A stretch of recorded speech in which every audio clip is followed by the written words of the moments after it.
সোজা কথায় বলছি, আমি খুব খিল্লির পাত্র হয়ে গেছিলাম। অভিনয়টাকে খুব সাবস্ট্যান্ডার্ড একটা কাজ মনে করে। কি আর আছে, একটু মেকআপ করে দুটো ডায়লগ হ্যাঁ, আমি বলছি সোশ্যাল মিডিয়া একটা বাজার। সবজি নিয়ে বসেছে, তার অনেকগুলো সবজি আমি কাটলাম, গেটে কিছুই কিনলাম, সে একটু আমায় খারাপ কথা বলবে। এর রিচা চাড্ডা এটা নিয়ে একটা খুব সুন্দর বলেছিল যে ঐশ্বরিয়া তারপরে নানান রকমের যে ট্রোলিং এই সমস্ত বিষয়টা নিয়ে বলছে কি চণ্ডীগড় মে बैठ के चिंटू क्या सोच रहा है क्या फर्क पड़ता है। এক্স্যাক্টলি, প্রথম দিনের প্রথম শট আমি দিয়েছি, আমি আর সুদীপ।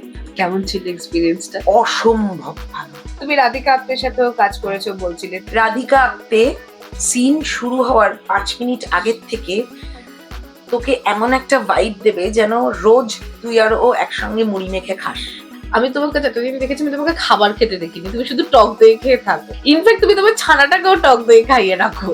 তোমার একটা দুর্দান্ত প্রিয় স্কিল রয়েছে। আমার একদম পিয়ার। মিথ্যে কথা, আমি নিজের চোখে দেখেছি। যখন আমি পৃথিবীতে থাকবো না, মানুষ যেন আমাকে আমার চরিত্র দিয়ে মনে রাখে। এই যদি তুমি অভিনেত্রী না হতে তাহলে তুমি কি হতে? পানবিড়ির দোকান, আমি বোধহয় পানবিড়ির দোকান দিতাম। কিন্তু আমি খুব ভালো মিথ্যে কথা বলতে পারতাম। আমার সমস্ত মিথ্যে কথা আমার মা বিশ্বাস করতো, আমার বাবা বিশ্বাস করতো। তখনই তাদের বোঝা উচিত ছিল যে আমি খুব ভালো অভিনেত্রী।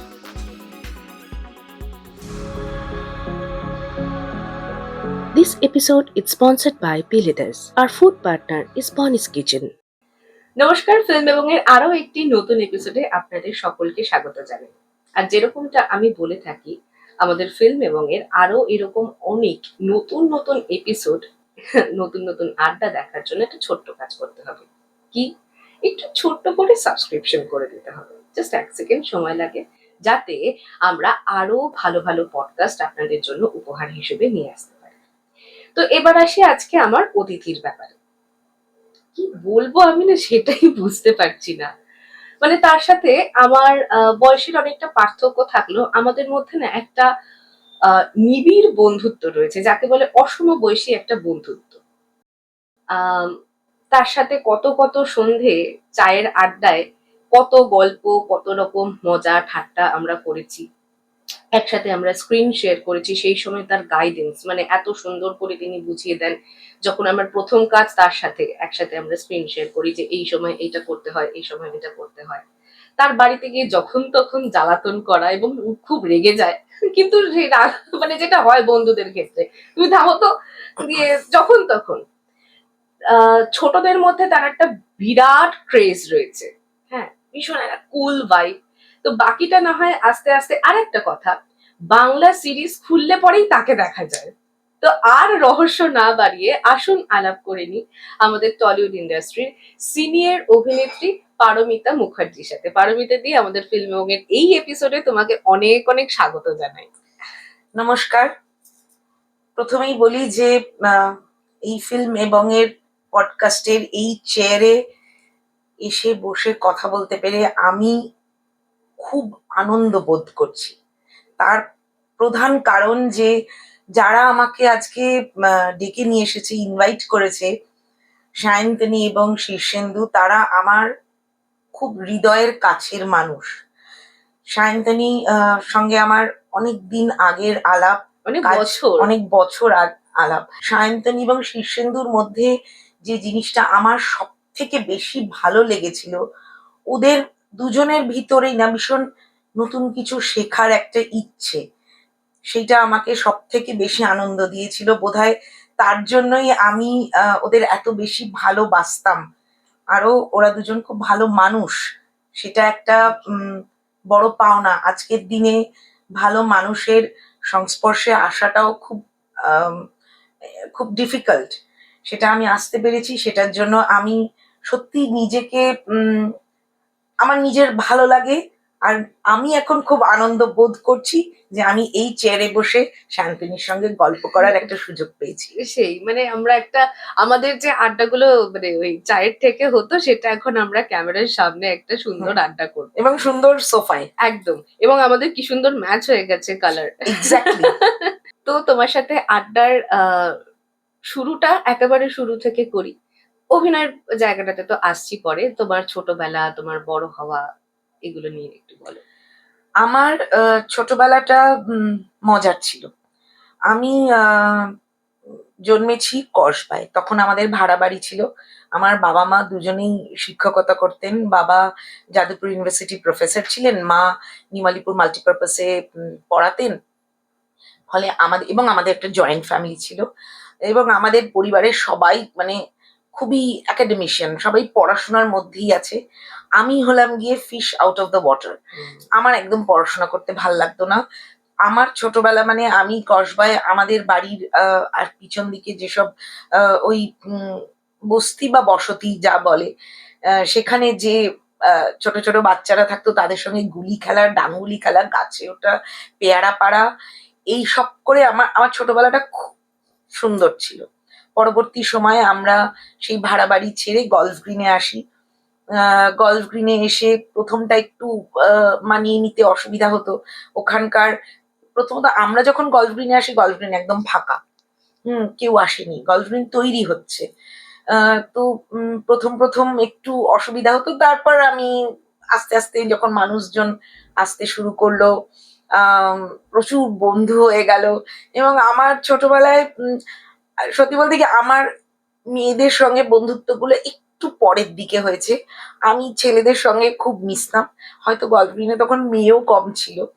আমি ক্রিকেট খেলতাম, ফুটবল খেলতাম, মানে মানে ডান পিটে ব্যাপারটা ছোট থেকে ভীষণ। এবং গলফ গ্রিনে আসার পর খুব মজার একটা জিনিস, আমার দিদিমা যখন প্রথম আমাদের ফ্ল্যাট দেখতে এসেছিলেন, আমার দিদিমা প্রথম আমার মাকে বলেছিলেন, মানে পুরোটা দেখে টেকে বলেছিলেন যে আমার মায়ের নাম খুকি। বলছে, খুকি তোর মেয়ে তো এখানে তো তুই খুঁজে পাবি না। হ্যাঁ, মানে এত ফ্ল্যাট, এত মানে অলি গলি এরকম দেখে, যে ও তো বাড়িতেই থাকে না, আর তুই তোকে খুঁজেই পাবি না, ও যে কোথায় উঠে বসে থাকবে, কি করবে। তো আমি খুব ডান পিটে ছিলাম। এবং খুব মজার কথা যে আম, আমাদের গলফ গ্রিনে একজন ভদ্রমহিলা ছিলেন, তিনি আমাকে চরকি বলে ডাকতেন। এবং আচ্ছা।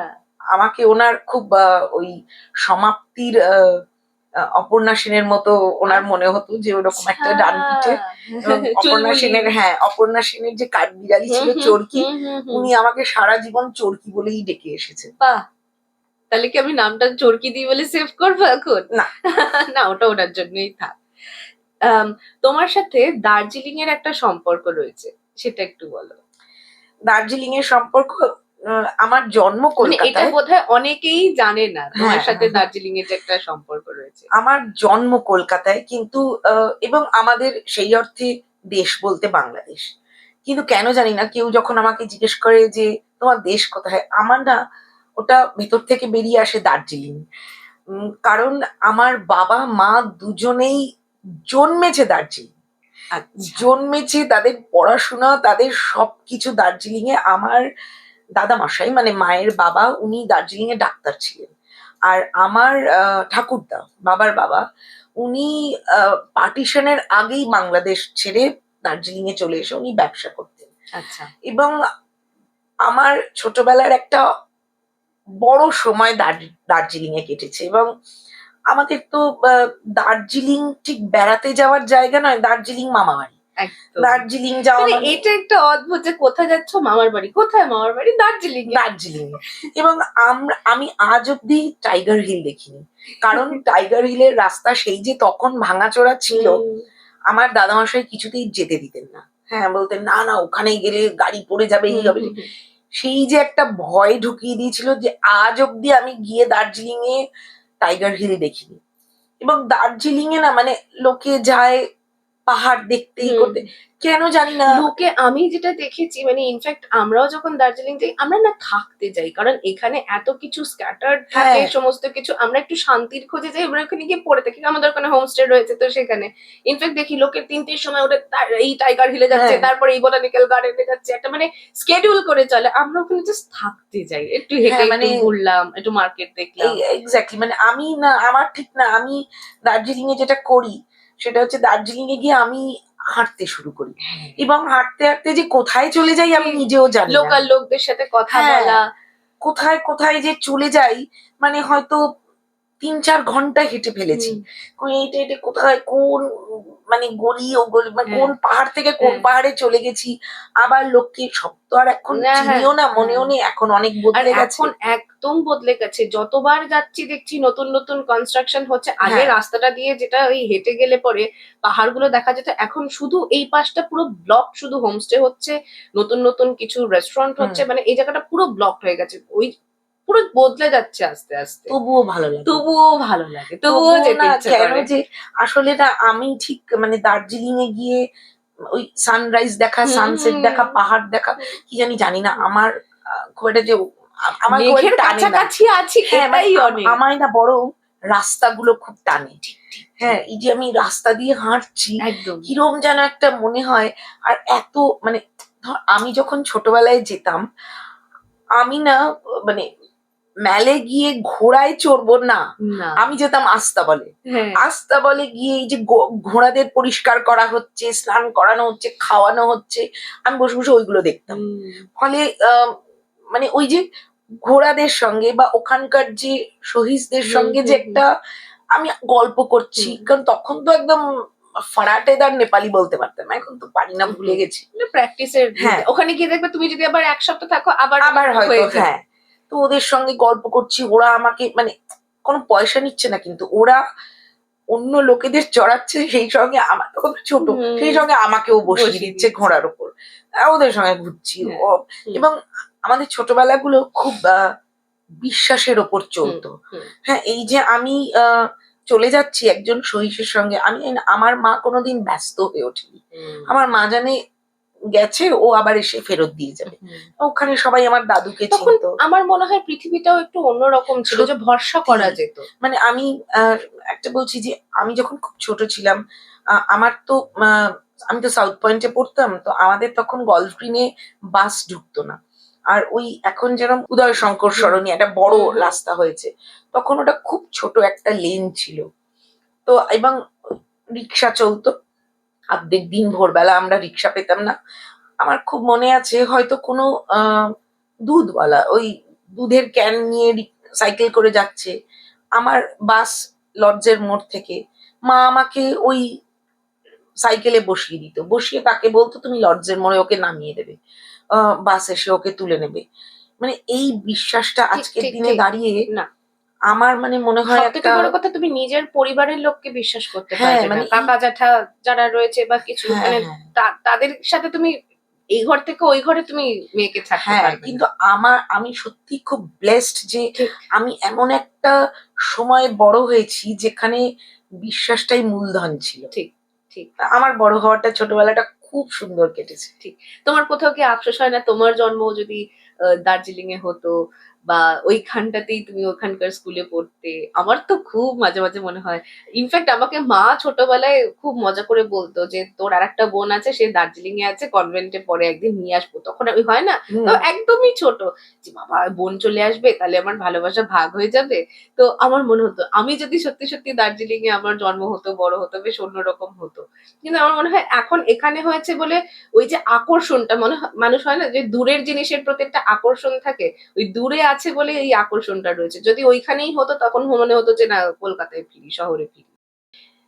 না, সেটা মনে হয় না, কারণ দার্জিলিং এর যেমন ভালোটাও আমার ভালো লাগে, দার্জিলিং এর খারাপটাও আমি দেখেছি।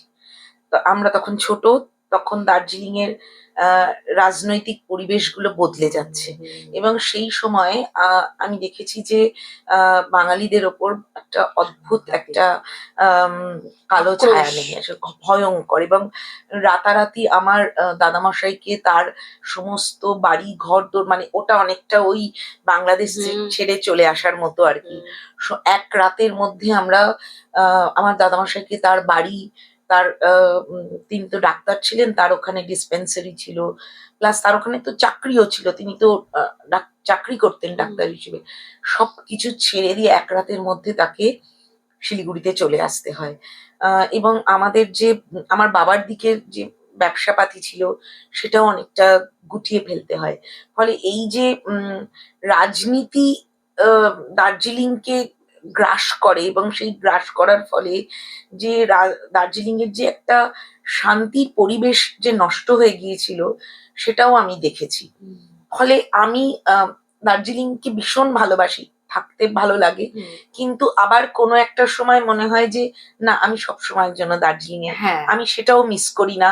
মনে হয় যে ঠিক আছে, আমি আসছি, কয়েকদিন হ্যাঁ থাকলাম, আমার ভালো ক্ষণিকের লাগাটুকু অতিথি। হ্যাঁ নিয়ে নিলাম, কিন্তু দীর্ঘদিন বোধহয়, কারণ আমার এখনো আত্মীয় স্বজনরা আছে ওখানে, এবং আমি জানি যে তারা খুব একটা কঠিন ঠিক পরিস্থিতির মধ্যে দিয়ে যায় ঠিক মাঝে মাঝেই, যখন ওখানে একটা টার্ময়েল হ্যাঁ তৈরি হ্যাঁ হয়।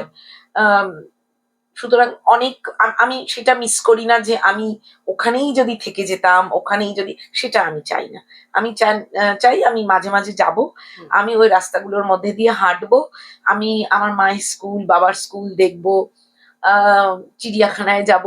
আমার মনে হয় চিড়িয়াখানায় এখন যে বাঘটা আছে, বোধহয় সেই বাঘটা আমার ছোটবেলাতেও ঠিক ছিল, ঠিক কিন্তু ঠিক তা তো নয়। হুম। কিন্তু তবু আমার সেটাই মনে হয়, পাখিগুলো আমার মনে হয় আমার বোধহয় ছোটবেলায়, ভাল্লুকটাকে বিশেষ করে আমার মনে হয় সেই আমার ছোটবেলার ভাল্লুকটাই, হুম। সেই স্মৃতিটাই আমি ধরে রাখতে চাই। মানে ওই স্মৃতিটুকু বুকে নিয়ে হ্যাঁ। একটুখানি just, এবারে একটু একটু করে অভিনয়ের কথাতে আসি। তুমি অভিনয় জগতে আসার আগে তোমার বিয়ে হয়ে যায়, মানে তুমি বোধহয় বিয়ের পরে অভিনয় জগতে পা রেখেছো। তো তোমার বোধহয় খুব অল্প বয়সে বিয়ে হয়ে যায়, যতটুকুনি আমরা গল্প করেছি। তো এই যে বিয়ে হয়ে যাওয়ার পর অভিনয় জগতে এলে, বিয়ের পরবর্তী জীবনটা তোমার কেমন ছিল? যেরকম সাধারণ মানুষের জীবন হয়, আমারও সেরকম জীবন ছিল। আমি আমার একটু ছোট বয়সেই বিয়ে হয়ে যায়। জানি না, আহ, আমার সেটা একটু আমার বাবা মায়ের উপর ক্ষোভ তো আছেই, যে কেন, বা হয়তো মনে হয় যেহেতু ওনারা ভেবেছিলেন যে আমি ডাক্তার, ইঞ্জিনিয়ার, লয়ার এসব কিছু একটা হব, কিন্তু আলটিমেটলি যখন দেখছিল যে কিছুই একটা হচ্ছে না, ওনাদের কাছে বোধহয় দুটোই অপশন ছিল, হয় মানে আমি বোধহয় এত মানে দুষ্টু। দুষ্টু ছিলাম, বা আমি চয়েসেস গুলো এত কমিয়ে দিয়েছিলাম যে ওনাদের মনে হয়েছিল যে হয় বিয়ে একে দিয়ে একটা দিই। পান বিড়ির দোকান খুলে দেবো, হ্যাঁ ওই রাস্তায় বসে পান বিড়ি বিক্রি করবে, অথবা এর বিয়ে দিয়ে দেবো। হুম। তারা মনে করেছে যে পান বিড়ির দোকানের থেকে বিয়ে দিয়ে দেওয়াটাই ভালো। হুম। তো আমার বিয়ে হয়ে যায়, এবং বিয়ের পর খুব যে জীবনটা খুব স্মুথ ছিল তা তো নয়, কারণ আমার যে পরিবারে আমার বিয়ে হয়, তাদের চিন্তাধারা, আমি যে পরিবেশে বড় হয়েছি সেই চিন্তাধারার মধ্যে একটা বিরাট পার্থক্য ছিল। ফলে প্রথম দিকে আমার খুব মানিয়ে গুছিয়ে নিতে অসুবিধা হতো, কিন্তু পরবর্তী সময় ধীরে ধীরে একটা অভ্যেস হয়ে জায়গায় যায়। থাকতে থাকতে মানুষের সেটা অভ্যেসে পরিণত হয়ে যায়।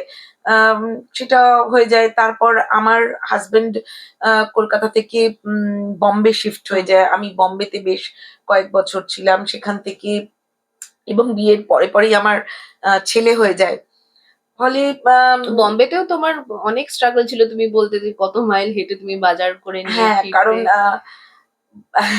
বম্বেতে যে টাকাটা আমার হাজবেন্ড তখন রোজগার করতেন, সেটা বম্বেতে থাকার জন্য খুব একটা অ্যাবসার্ড অ্যামাউন্ট ছিল। অ্যাবসার্ড ইন দ্য সেন্স খুব কম, কমের দিক থেকে অ্যাবসার্ড। ফলে আমাকে ওই টাকার মধ্যে সংসার চালাতে একদম হতো, এবং তখন ওরও বয়স অল্প, ও সেই। তখন চাকরিতে উঠছে, এবং আমার খুব অসুবিধা হতো তখন, এবং আমাকে অনেক কিছু ভেবে সংসার চালাতে হতো। কিন্তু তার মধ্যেও না একটা মজা ছিল। হ্যাঁ, মানে ঠিক। উম, আমার যারা বন্ধু বান্ধব ছিল, বম্বের জীবনটা আমার আমার লাইফের সব থেকে সুন্দর একটা জীবন, কারণ ওখানে আমার একটা খুব ভালো ফ্রেন্ড সার্কেল ছিল। এবং আমরা না প্রবাসে থাকলে যেটা হয়, যে বাঙালি বাঙালি ভীষণ আত্মীয় হুম হয়ে হুম ওঠে। হুম। তো ওইখানের জীবনটা উম, খুবই স্ট্রাগলিং ছিল। আবার সেই আনন্দেরও সঙ্গে ছিল। হ্যাঁ, দিনের শেষে এই যে আমরা পার্কে যেতাম, আমাদের বাচ্চারা খেলতো এবং ওইখানে আমরা গল্প করতাম, দিনের শেষে ওইখানে একটা খুব আনন্দের জায়গাও ছিল। ঠিক ঠিক ঠিক। তো ঠিকই ছিল। বিয়ের পর খারাপ ভালোই মিশিয়ে ছিল, যেরকমটা হয়। যেরকমটা হয়। তো এইখান থেকেই আমি জানতে চাইবো যে একজন গৃহবধূ হিসেবে তোমার জীবনটা তুমি যাপন করছিলে, সন্তান মানুষ করা, সংসারের সমস্ত কিছু খুঁটিনাটি দিকে খেয়াল রাখা, একদম সুগৃহিণী যাকে বলে। এইবার সেখান থেকে তোমার যে অভিনয়ের যে পদার্পণ, মানে এটা কি তোমার হঠাৎ করে একদিন মনে হলো যে তুমি অভিনয় করবে, নাকি কিছু একটা করার একটা, প্রত্যেকটা মানুষের মধ্যে একটা ইচ্ছে থাকে যে কিছু একটা করবো সেই তাগিদ, মানে এই ট্রান্সফরমেশনটা কি করে হলো? প্রথমত বলে রাখি যে আমাদের পরিবারের কেউ কোনোদিন অভিনয়ের সঙ্গে হ্যাঁ, যুক্ত নয়। হ্যাঁ, আর আমার মনে হয় অভিনয় মানে মিথ্যেকে সত্যি করে দেওয়া। ঠিক। আমি খুব ভালো মিথ্যে কথা বলতাম। তো আমার বোধহয় অভিনয়টা বোধহয় আমার ভেতরে ছিল, সেটা কোনোদিন আমি জানতাম না। কিন্তু আমি দুঃস্বপ্নেও কোনোদিন ভাবিনি যে আমি অভিনয় করতে আসবো। এবং এটা ভীষণ অদ্ভুতভাবে আমার আসলে এক বন্ধু, সে আমার ছোটবেলার বন্ধু। সে ডিরেক্টর ছিলেন। সে আমাকে তার বাড়ি আড্ডা মারতে ডেকেছিল এবং সেখানে তার রিহার্সাল চলছিল। এবং সেই রিহার্সালে তার বোধহয় কোনো একজন অ্যাক্টর সেদিন আসেনি। তিনি আমাকে একটা ওই স্ক্রিপ্টটা দিয়ে বলে যে অ্যাক্টর আসেনি, এই লাইনস গুলো কিছু নয়, তুই শুধু বল, বলে দিলেই হবে, জাস্ট ওই কিউ লাইন্স কিউ দেওয়া। লাইন। না আমি বলছি তো, ও হঠাৎ বললো যে আরে তুই তো খুব সুন্দর স্ক্রিপ্ট পড়িস, তুই আমার সঙ্গে থিয়েটার কর। আমি তো তখন মানে যে মানে আমি জীবনে কোনোদিন স্টেজেও উঠিনি, মানে আমি এটা বলতেও পারবো না কাউকে যে আমার ছোটবেলায় আমি প্রচুর থিয়েটার করেছি, আমার ভেতরে যে কিছু ছিল না। আমি কোনোদিন থিয়েটার করিনি। আমি জীবনে একবার স্টেজে উঠেছিলাম, মহিষাসুর মর্দিনীও ছিল, আমার মানে সিংহ হওয়ার জন্য কেউ ছিল না, আমাকে সিংহ বানিয়ে দেওয়া হয়েছিল। সেই একবারই আমি স্টেজে উঠেছিলাম, আমি কোনোদিন ওরম ছিলাম না। তো আমি তো খুব বললো তুই চিন্তা করিস না, আমি সব শিখিয়ে দেবো। তো ও তখন চেকভের 5টা গল্প নিয়ে একটা নাটক করছিল, তো আমি জুড়ে গেলাম। আলটিমেটলি ও থিয়েটারটা করলো না। কিন্তু এই যে আমি রোজ রিহার্সালে যেতাম, এবং আমার সব থেকে যেটা ভালো লেগেছিল অভিনয় নয়, প্রথম যেটা আমাকে অ্যাট্রাক্ট করেছিল যে অনেকগুলো মানুষ এক এক জায়গায় বসে অনেক কথা বলছে, কিন্তু তার মধ্যে কোনো গসিপ নেই, কোনো রাইট। গসিপ হচ্ছে না, তারা অনেক রকম কথা একদম। বলছে। হ্যাঁ, মানে তার মধ্যে নানা রাজনীতি, বিষয়, হ্যাঁ তার দেশ মধ্যে বিদেশের গল্প, রাজনীতি আছে, পরিবেশ আছে, নানান রকম হচ্ছে, কিন্তু কোনো গসিপ নেই। মানে এনরিচ হচ্ছে আমি বিষয়টা। খুব এনরিচড হচ্ছিলাম, কারণ তার আগের যে জীবনটায়, সেই জীবনে আমি মানে যে গল্পগুলো হতো তার মধ্যে, গল্প তো হতোই, একটা ঠাট্টা ইয়ার্কি হতো, সীমারেখার হ্যাঁ, মধ্যেকার গল্প। না সীমানে তার মধ্যে অনেক গসিপও হুম, হতো। হুম। সবটা যে ওই জায়গাটা না আমার আবার খুব একটা ভাল লাগতো না। তো এইখানে এসে আমার এইটা খুব আনন্দ দিল যে এত কথা হচ্ছে, এত গল্প হচ্ছে, কিন্তু কেউ কোনো কেউ কারোর সঙ্গে নিন্দে মন্দ হুম, করছে না। হুম, এরা সবাই চলে যাচ্ছে, চলে যাওয়ার পর কেউ কাউকে চিনিও না, মানে চলে যাওয়ার পর তাদের প্রত্যেকের আলাদা আলাদা জীবন। হুম। আবার যখন একত্রিত হচ্ছে তখন আবার আবার অন্য গল্প হ্যাঁ, হচ্ছে, সেইটা আমার খুব ভালো লেগেছিল। হ্যাঁ। তো আমার মনে হয়েছিল এইটা আমার জন্য একটা খুব ভালো জায়গা। হুম। এবার তারা সে তো নাটকটা করলো না, এবার আমার তো ওই একটা নেশার মতো হয়ে গেল। তো আমি ওকে তখন বললাম যে আমি থিয়েটার করতে চাই। ও মানে শিখতে হবে। এবার ও এত বড় মাপের ডিরেক্টর, ওর যারা কন্ট্যাক্টস তারা খুব বড় বড়। ও আমাকে সব সোহাগ সেন, মানে বড় বড় হুম, যারা হুম, হুম। স্টলওয়ার্ড তাদের কাছে পাঠিয়ে দিলেন। এবার সেখানে গিয়ে আমার কেন জানি মনে হলো যে এখানে শিখতে হলে আমার অনেক সময় লেগে যাবে, এবং আমার কাছে বয়সটা একটা কনস্ট্রেন্ট। কারণ আমার তখন 42 বছর বয়স, যখন আমি এইসব মানে আমি এই কথাটা তুলছি এই কারণেই, কারণ অনেকে ভাবে যে বিয়ে হয়ে যাওয়ার পর সংসার, বিশেষ করে সন্তান হয়ে যাওয়ার পর মেয়েদের আর কিছু করার থাকে না। তুমি তাদের ক্ষেত্রে, আমি তোমাকে পার্সোনালি বলছি, আমি মার সাথেও এই বিষয়টা নিয়ে কথা বলি এবং মা মাঝে মধ্যে তোমার কথা জিজ্ঞেস করেন, যে তুমি তাদেরকে কাছে না একটা ইন্সপিরেশন, যে বিয়ের পরে সন্তান হয়ে যাওয়ার পরেও যে জীবন শুরু করা যায়, নিজের যেটা ভালো লাগা সেই ভালো লাগাটাকে এগিয়ে নিয়ে যাওয়া যায় যদি ইচ্ছে থাকে। এইটা হয়তো যারা দর্শকদের মধ্যে দেখবেন তাদের মধ্যে অনেকের মধ্যে এরকম অনেক, শুধু তো অভিনয় নয়, অনেকে অনেক কিছু করতে চায়, ঘরে বসেই হয়তো অনেকে হুম, কিছু একটা গয়না বানালো বা কিছু একটা জিনিস করলো। তো তাদের জন্য, তাদেরকে ইন্সপায়ার করবে তোমার এই গল্পটা। আমি এটা অনেক পরে এসে বুঝেছি যে আমি নাকি অনেককে ইন্সপায়ার করি। তখন তো বুঝিনি। তখন আমি খুব জেদি। এটা আমার একটা ছিল। এবং আমাকে যদি কেউ বলে যে তুমি এটা পারবে না, আমার না তখন মানে আমার মনে হয় যে আমাকে এটা করতেই হবে। এটা আমার একটা জেদ ছিল। তো আমি যখন অভিনয়ের জগতে আসি, আমার নিকট আত্মীয় পরিবার তারা তো কোনোদিন এই জগৎটা দেখেনি। ফলে তাদের কাছে একটা ভীষণ আমি, এটা তো চ্যালেঞ্জ ছিল না সাংঘাতিক? হ্যাঁ মানে তাদের কাছে না বিষয়টা আমি খুব একটা হাসি মজার জায়গা হয়ে মানে গিয়েছিল। ওই যদি আমি একটা উদাহরণ দিয়ে বলি, আগলি ডাকলিং এর মতন গল্প, যে হ্যাঁ সবাই ছোট যখন ছিল ছানাটা, তাকে সবাই মক করছে করছে, ও তো আলাদা, আমাদের মতন দেখতে নয়, কিন্তু পরে যখন ও পূর্ণাঙ্গ রূপটা পেলো, তখন এদের ধারে কাছে সে নেই। না মানে আমি খুব মানে একদম সোজা কথায় বলছি, আমি খুব খিল্লির পাত্র হয়ে গেছিলাম। ঠিক আছে। আহ, মানে এ মানে যা হয় আর কি, মানে আমার আশেপাশে যারা রয়েছে তারা এত আহ, মানে একাডেমিকের দিক থেকে তারা এত উঁচু উঁচু জায়গায়, হ্যাঁ তো তাদের মনে হতো মানে এখন খুব আমার খারাপ লাগে আসলে এরকমই যে যারা অভিনয়ের বাইরের জগতের মানুষজন আসলে অভিনয়টাকে খুব সাবস্ট্যান্ডার্ড একটা কাজ মনে করে। কি আর হ্যাঁ আছে, একটু মেকআপ করে দুটো ডায়লগ হ্যাঁ বলবে। মানে অভিনয়, এবং শুধু তাই নয়, তারা মনে করে যে অভিনয় করতে যাওয়া মানেই যে তোমার চরিত্রের স্খলন হয়ে গেছে, একদম। তোমার পা পিছলে আলুর দম হয়ে হ্যাঁ। গেছে, তুমি মানে তোমার চরিত্রের আর মানে কিচ্ছু নেই। ওই খারাপ কথাগুলো আর মুখেও হ্যাঁ আনতে তোমার এটা ইয়েতে চরিত্রের আর কিছু নেই, গেছে সবাই। তুমি সব শেষ করে দিয়েছো, তাই জন্যেই তুমি অভিনয়ে চান্স পাচ্ছ। হ্যাঁ, হ্যাঁ কিন্তু অভিনয় বিষয়টা যে অত্যন্ত কঠিন সেটা, একদমই।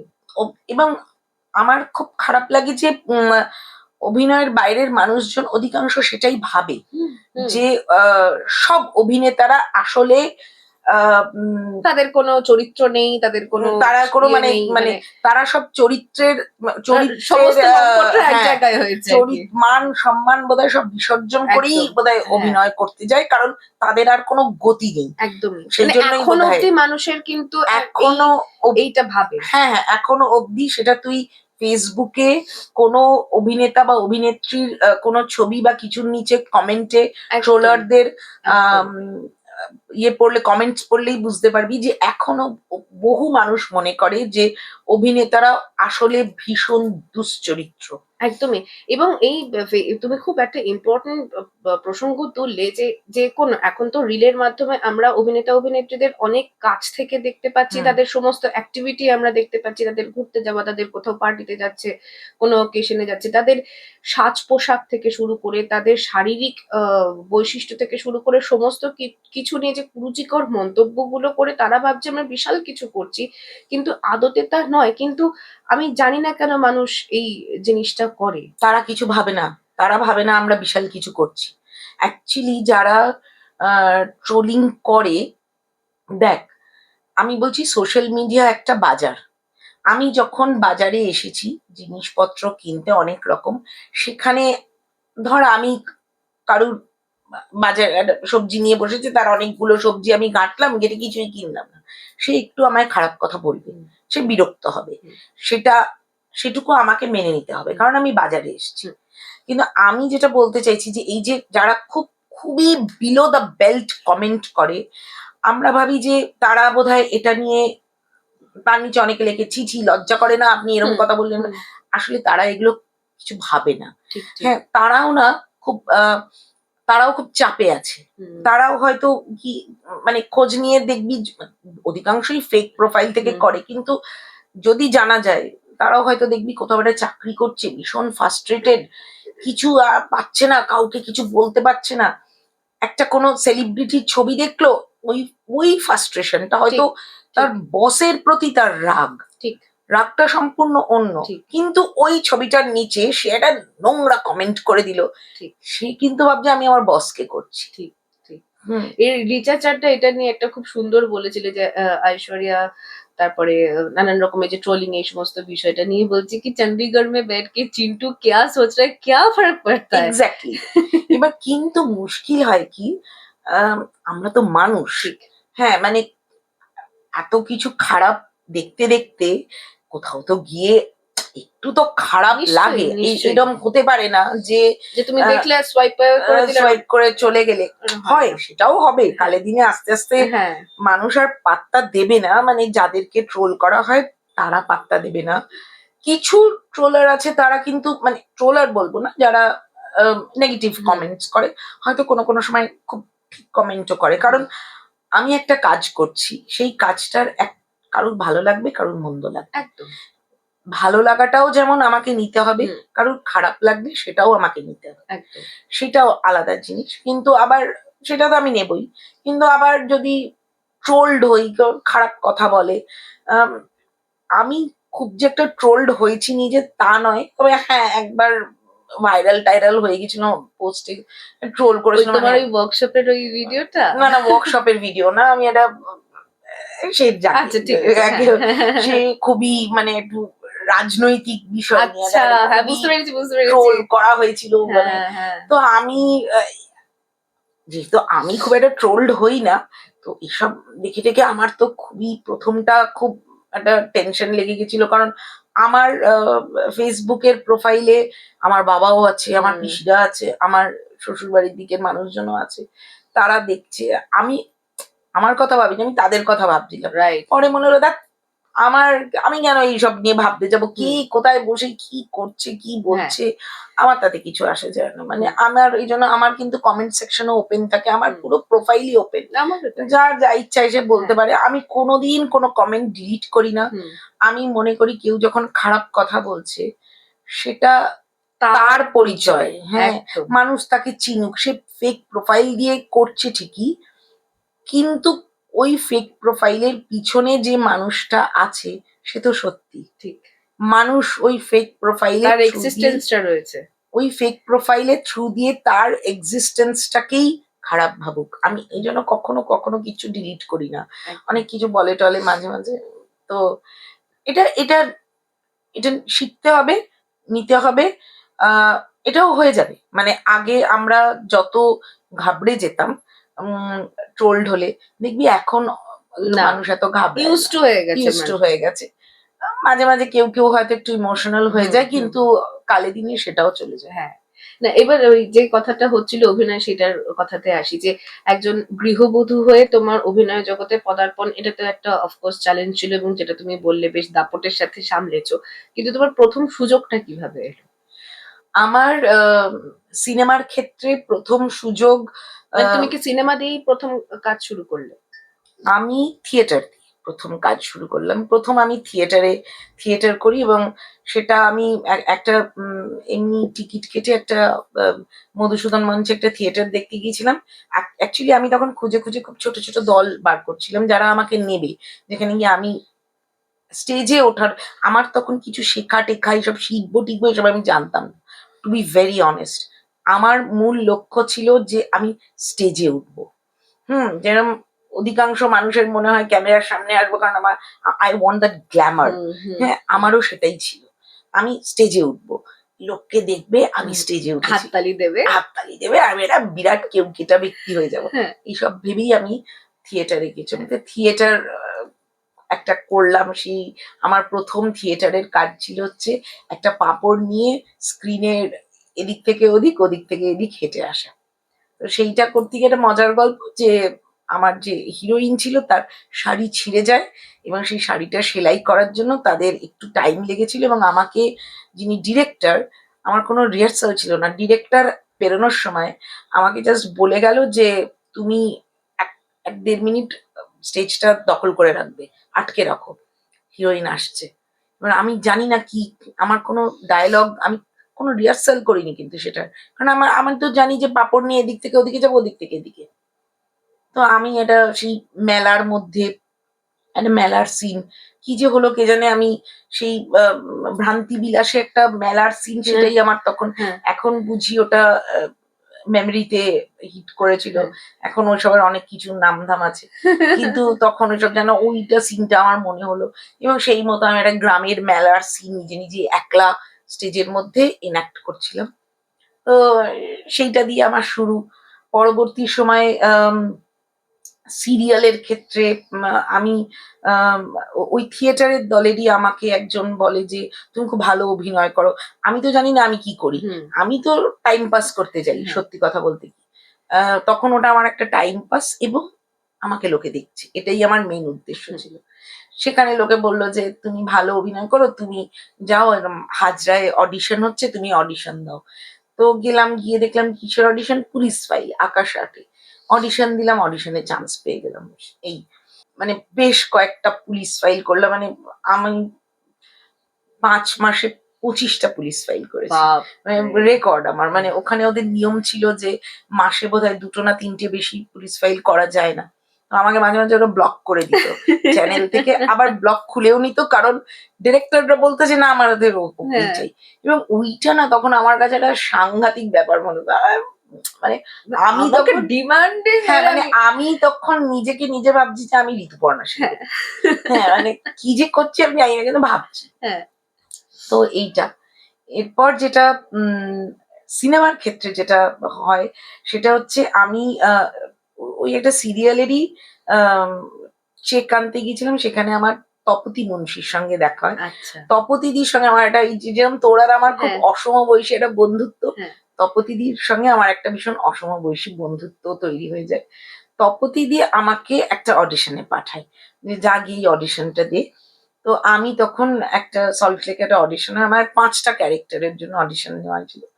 তো সেই অডিশনে ইপসিতা এবং রাজেশ ওরা একটা সিনেমা করছিল 61 গড়পার লেন।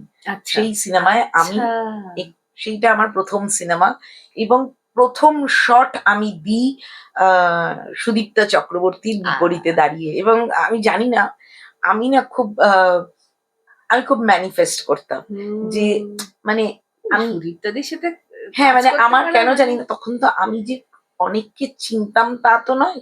আম, যাদের চিনতাম হ্যাঁ তাদের মধ্যে সুদীপ্তা আমার অসম্ভব প্রিয় অভিনেত্রী। সত্যি হ্যাঁ তাই অসম্ভব, মানে আমি বলছি অভিনয়ের আগে একদম অ্যাজ আ দর্শক একদম সুদীপ্তা আমার ভীষণ প্রিয় অভিনেত্রী ছিল, মানে আমার বলতে গেলে সব থেকে প্রিয়।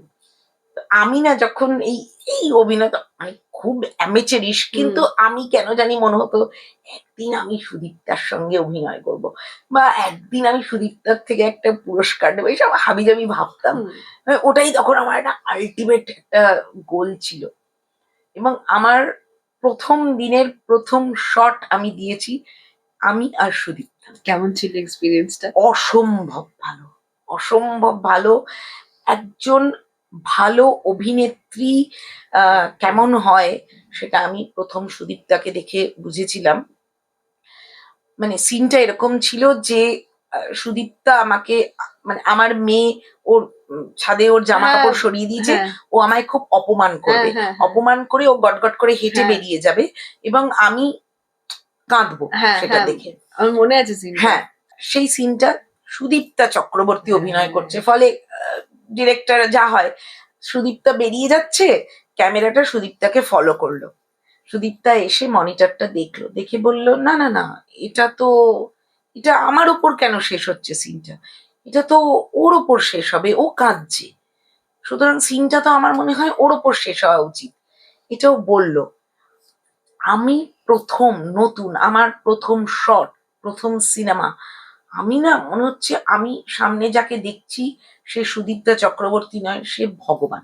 ঠিক তাই এবং আমি আমি জানি না, মানে ভালো অভিনেত্রীরা বোধহয় এরকমই হয়, কারণ আমি পরবর্তী সময়েও দেখেছি, আমি যত বড়দের সাথে কাজ করেছি, মানে বড় অভিনেত্রী বয়সে নয়, কাজের দিক ক্ষেত্রে থেকে হ্যাঁ যারা খুব হ্যাঁ ভালো কাজ করেন, আমি দেখেছি তারা এরকমই হয়। তারা সিন অনুযায়ী কাজ করে, মানে হুম, সিন যেন ভালো হয়। হুম। মানে তারা আমি সিনিয়র মানে পুরো লাইমলাইটটা না না আমি না, নেব ভালো এরকমটা তাদের মধ্যে অভিনেত্রী নাই আমি যাদের যাদের সঙ্গে কাজ করেছি তারা সব সময়, সেটা সুদীপ্তা চক্রবর্তীর ক্ষেত্রেও দেখেছি, রাধিকা আপ্তের ক্ষেত্রেও দেখেছি, হুম হুম তারা সব সময় সিন হিসেবে অভিনয় করে। এরম নয় যে আমি কি কতটা ক্যামেরা পেলাম কি হুম করলাম, না ওরম নয়। তো ইট ওয়াজ আ মানে দারুণ এক্সপিরিয়েন্স। এই যে তুমি শুটিং এর কথা বললে যে প্রথম শুটিং এ গিয়ে তোমার সুদীপ্তা চক্রবর্তীর সাথে এই যে একটা সুন্দর একটা মোমেন্ট তৈরি হলো, এরকম কখনো হয়েছে যখন শুটিং এ গিয়ে একদম নতুন নতুন সময়কার কথা বলছি বা পরবর্তী ক্ষেত্রেও কোনো এম্বারেসিং কোনো সিচুয়েশন বা কোনো মজার একটা কোনো ঘটনা যদি মনে পড়ে? এম্বারেসিং সিচুয়েশন তো হয়েইছে, আবার সেই এম্বারেসিং সিচুয়েশনটাই খুব মজার হয়ে গেছে। আমি তখন একটা জি5 এর একটা সিরিজে আমি একটা খুব দুদিনের ছোট একটা ক্যারেক্টার করছি, এবং তখন আমি খুব নতুন, তো একদম নতুন আর কি। তো সেই একটা অডিশন দিয়ে আমি কাজটা পাই, এবং লাকিলি যিনি ডিরেক্টর ছিলেন তিনি আমার পূর্ব পরিচিত, কিন্তু তার জন্য আমি কাজটা পাইনি, আমাকে আমাকে অডিশনটা দিতে হয়েছিল। তো এবং যেদিন শুটিং হবে তার আগের দিন রাত্রির থেকে আমার প্রচন্ড জ্বর, মানে ধুম জ্বর। তো আমি ডিরেক্টরকে ফোন করলাম রাত্রিবেলা, যেহেতু আমি ওনাকে চিনি। আমি বললাম যে তুমি না অন্য কাউকে দিয়ে করাও, বোধ হয় আমার, কারণ আমার এত জ্বর হয়েছিল, আমার চোখ টোক ফুলে গিয়েছিল। তো উনি আমাকে জিজ্ঞেস করলেন যে তোমার চোখটা কি লাল হয়েছে ভেতরটা? আমি বললাম না, কিন্তু চোখটা ফুলে গেছে। বলছে না, তুমিই করবে। তো উনি সকালবেলা ওনার টিমের সঙ্গে আমাকে গাড়ি করে নিয়ে গেলেন, নিয়ে গিয়ে উনি আমাকে একটা ঘরে বসালেন, বললেন যে তুমি এই ঘরটায় বসো, বলে উনি ওপরে চলে গেলেন শুটিং করতে। তো আমি বসে আছি। এবার ওই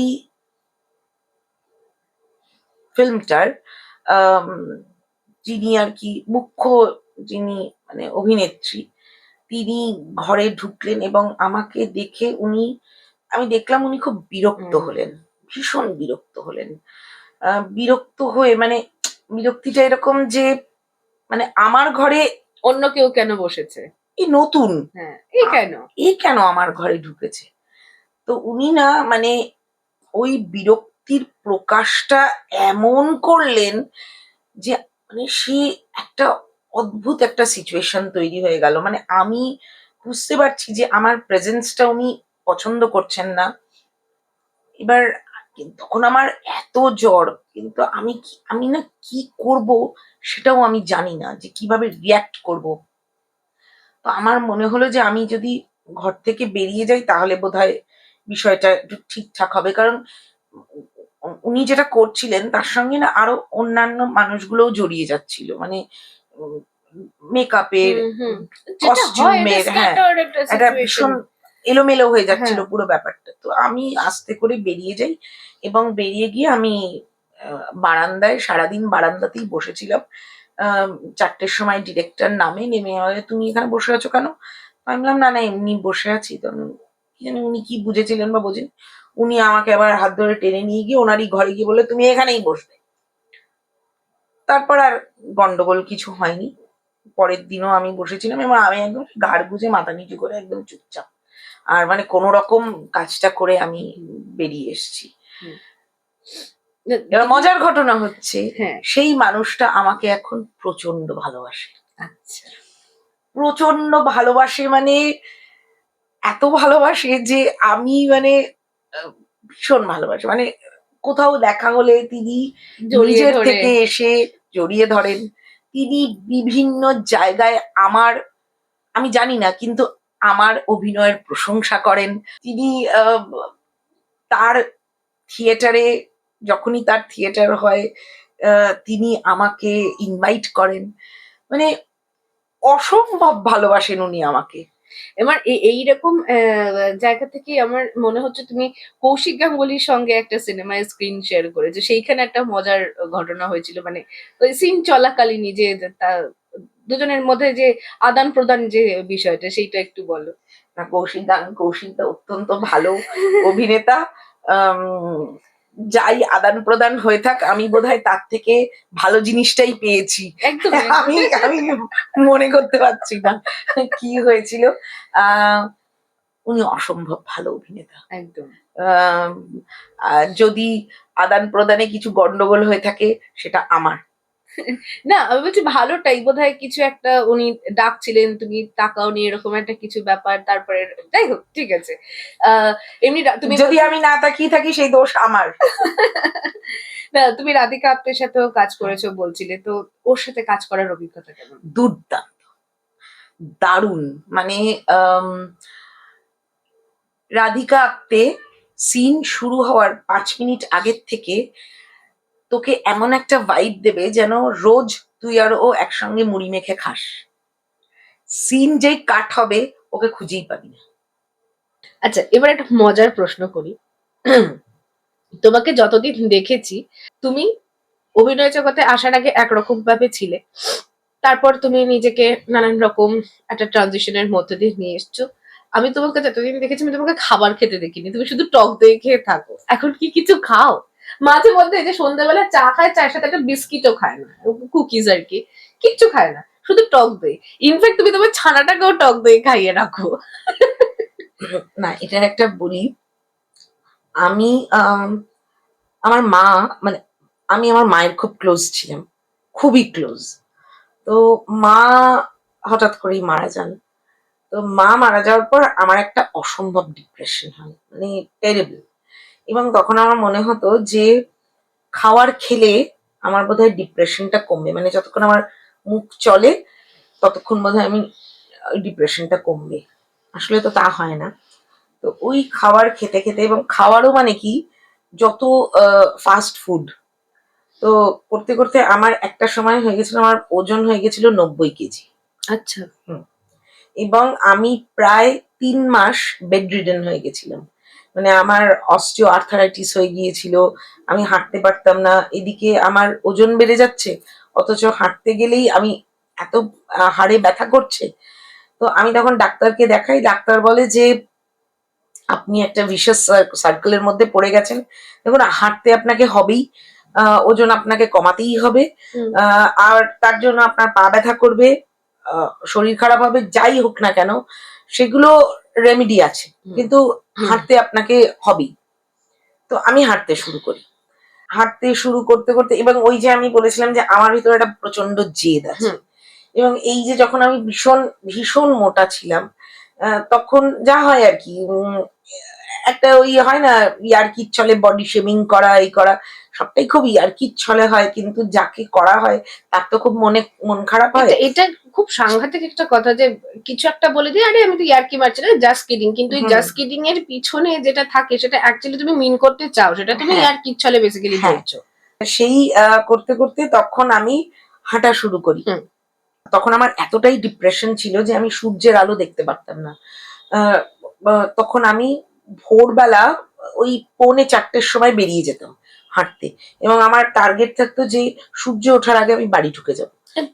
এই মোটিভেশনটা তুমি কি করে পেলে? কারণ তুমি তো অলরেডি একটা ডিপ্রেশনে রয়েছো, তারপরে তোমার শারীরিক এত রকম অসুবিধা হচ্ছে, ওই মোটিভেটটা কি করে করলে? সেটা হচ্ছে, যেহেতু আমি তখন হাঁটতে পারতাম না এবং বেড রিডেন হয়ে গেছিলাম, তো আমার এমন অবস্থা হয়েছিল যে আমাকে বাথরুম যেতে হলেও আমার কাউকে হেল্প লাগতো। তো একবার আমি শুয়ে আছি খাটে, আমার খুব বাথরুম যাওয়ার দরকার, আমি আমার ছেলেকে ডাকছি ডাকছি, কেউ আসছে না। তো এবং তুই দেখেছিস আমি এটা পুরোনো বড় বাড়িতে থাকি, এখান থেকে ওখানে হেঁটে গেলে। তো যাই হোক, এবার ডাকছি ডাকছি, আসছে না। তার কোনো রকমে আমি খাট থেকে নেমে প্রায় হামাগুড়ি দিতে দিতে বাথরুমের দিকে যখন যাচ্ছি, তখন দেখলাম যে ছেলে কানে ওইটা নিয়ে ও একটা ল্যাপটপে কিছু কাজ করছে, তো ফলে ও শুনতে পাচ্ছে না। সেই দিন আমার মনে হলো যে আমাকে আমারটা বুঝে নিতে হবে। হ্যাঁ, আমি যদি কাউকে দোষারোপ করি যে ও কেন করছে না, সে কেন করছে না, বা এটার জন্য ওটার জন্য, এইসব দোষারোপ করলে চলবে না, লাভ নেই। হ্যাঁ, আমাকে আমারটা বুঝে নিতে হবে, না হলে আমাকে ওই বিছানার মধ্যেই সমস্ত কাজ সারতে হবে। আমার অবস্থা এতটাই খারাপ হয়ে গেছে। ওই ওইটা বোধহয় আমার একটা মোটিভেশন বল বা কিক বল যা হলো, হয়ে আমি মনে করলাম না যে না, করতেই হবে। তো আমি প্রথম যখন হাঁটতে শুরু করেছিলাম তখন আমি লাঠি নিয়ে হাঁটতাম, কারণ আমি হাঁটতে পারতাম না এমনি, আমাকে লাঠি নিয়ে বেরোতে হতো, একটা সাপোর্ট না হলে আমি হাঁটতে পারতাম না। তো এই করতে করতে আস্তে আস্তে 1 কেজি ওজন কমলো, 2 কেজি ওজন কমলো, এমনি করতে করতে ওজন আস্তে একটু একটু করে কমতে শুরু করলো। তখন আমি দেখতে শুরু করলাম যে খাওয়া কি করতে হবে, কারণ খাওয়াটা খুব ইম্পর্টেন্ট। আর আমি কিন্তু কোনো ডাক্তার এসব কিছুই দেখাইনি, মানে আমি নিজে নিজেই নেট ঘেটে ঘেটে, ইউটিউব দেখে দেখে আমি নিজের একটা চাট তৈরি করলাম। মানে সেই চাটে তোমার শুধু টক দই ছিল? না, সেই চাটে শুধু সেদ্ধ খাবার ছিল। আমি নুন খাওয়া ছেড়ে দিলাম, আমি চিনি খাওয়া ছেড়ে দিলাম। এমনকি আমি মাংস, চিকেন প্রোটিন খেতে হয় তো, প্রোটিনও আমি উইদাউট সল্ট খেতাম। হুম, একদম। তো করতে করতে ওইটা না আমার এখন যেটা আমার খাওয়ার হ্যাবিট হয়ে গেছে, সেটা খানিকটা খানিকটা তো অবশ্যই অভ্যেসের জন্য, কিন্তু খানিকটা আমার ভিতরে ভয় থেকে, যে আমি আবার যদি আমার ওরকম ওয়েট গেইন হয়ে যায়, আবার যদি আমি বিছানায় পড়ে যাই, আবার যদি আমার ওয়াশরুম যেতে হয় এবং আমি হাতের কাছে কাউকে না পাই, তাই তো। তখন আমার কি হবে, সেই ভয় থেকেও আমি খাওয়া দাওয়ার ব্যাপারে খুব কশাস থাকি। এবং এখনো আমি খুব হাঁটি, আমি সাইক্লিং করো? সাইক্লিং এখন আর করছি না, কারণ আচ্ছা। সাইক্লিং আমি সাইকেল করেই শুটিং এ যেতাম। এবং মাঝখানে আমার একটা অ্যাক্সিডেন্ট হয় এবং আমার ও, হাতে একটা 5 ইঞ্চির প্লেট বসে। ও, হ্যাঁ, তো সেটারও খানিকটা দোষ আমারই, মানে অ্যাক্সিডেন্টটা আমার দোষে হয়নি, ওটা ট্রাম লাইনের ওপর স্কিড করে পড়ে গেছিল। কিন্তু যেটা হয়েছিল যে আমার হাত ভেঙে গিয়েছিল, কিন্তু তখন আমার একটা সিরিয়ালের, মানে একদম আমার ট্র্যাকের ওপর দিয়ে গল্প চলছে, এবং ডাক্তার বলা সত্ত্বেও আমি হাতে প্লাস্টার করিনি। আমি একটা টেম্পোরারি প্লাস্টার করে 3 মাস শুটিং করেছি। হ্যাঁ, সিরিয়ালটায় শুটিং করার পর একদিন সকালবেলা হঠাৎ দেখলাম যে আমার সমস্ত হাত আটকে গেছে। তখন আমি দৌড়ালাম ডাক্তারের কাছে। ডাক্তার বললো, আপনার এখন যা অবস্থা, যখন প্রথম এসেছিলেন আপনাকে বলেছিলাম আমি, আপনি করেননি। এবং উনি আমাকে না প্রশ্ন করেছিলেন, যে আমার এখন সেটা খুব মনে আছে, উনি আমাকে প্রশ্ন করেছিলেন যে আপনি কি চান, হাতে প্লাস্টার করতে চান নাকি অভিনয় করতে চান? আমি বলছিলাম আমি অভিনয় করতে চাই। আমি বলছি, যান তাহলে, আমি আপনাকে টেম্পোরারি প্লাস্টার করে দিচ্ছি, তারপর যা হবে আপনি বুঝে নেবেন।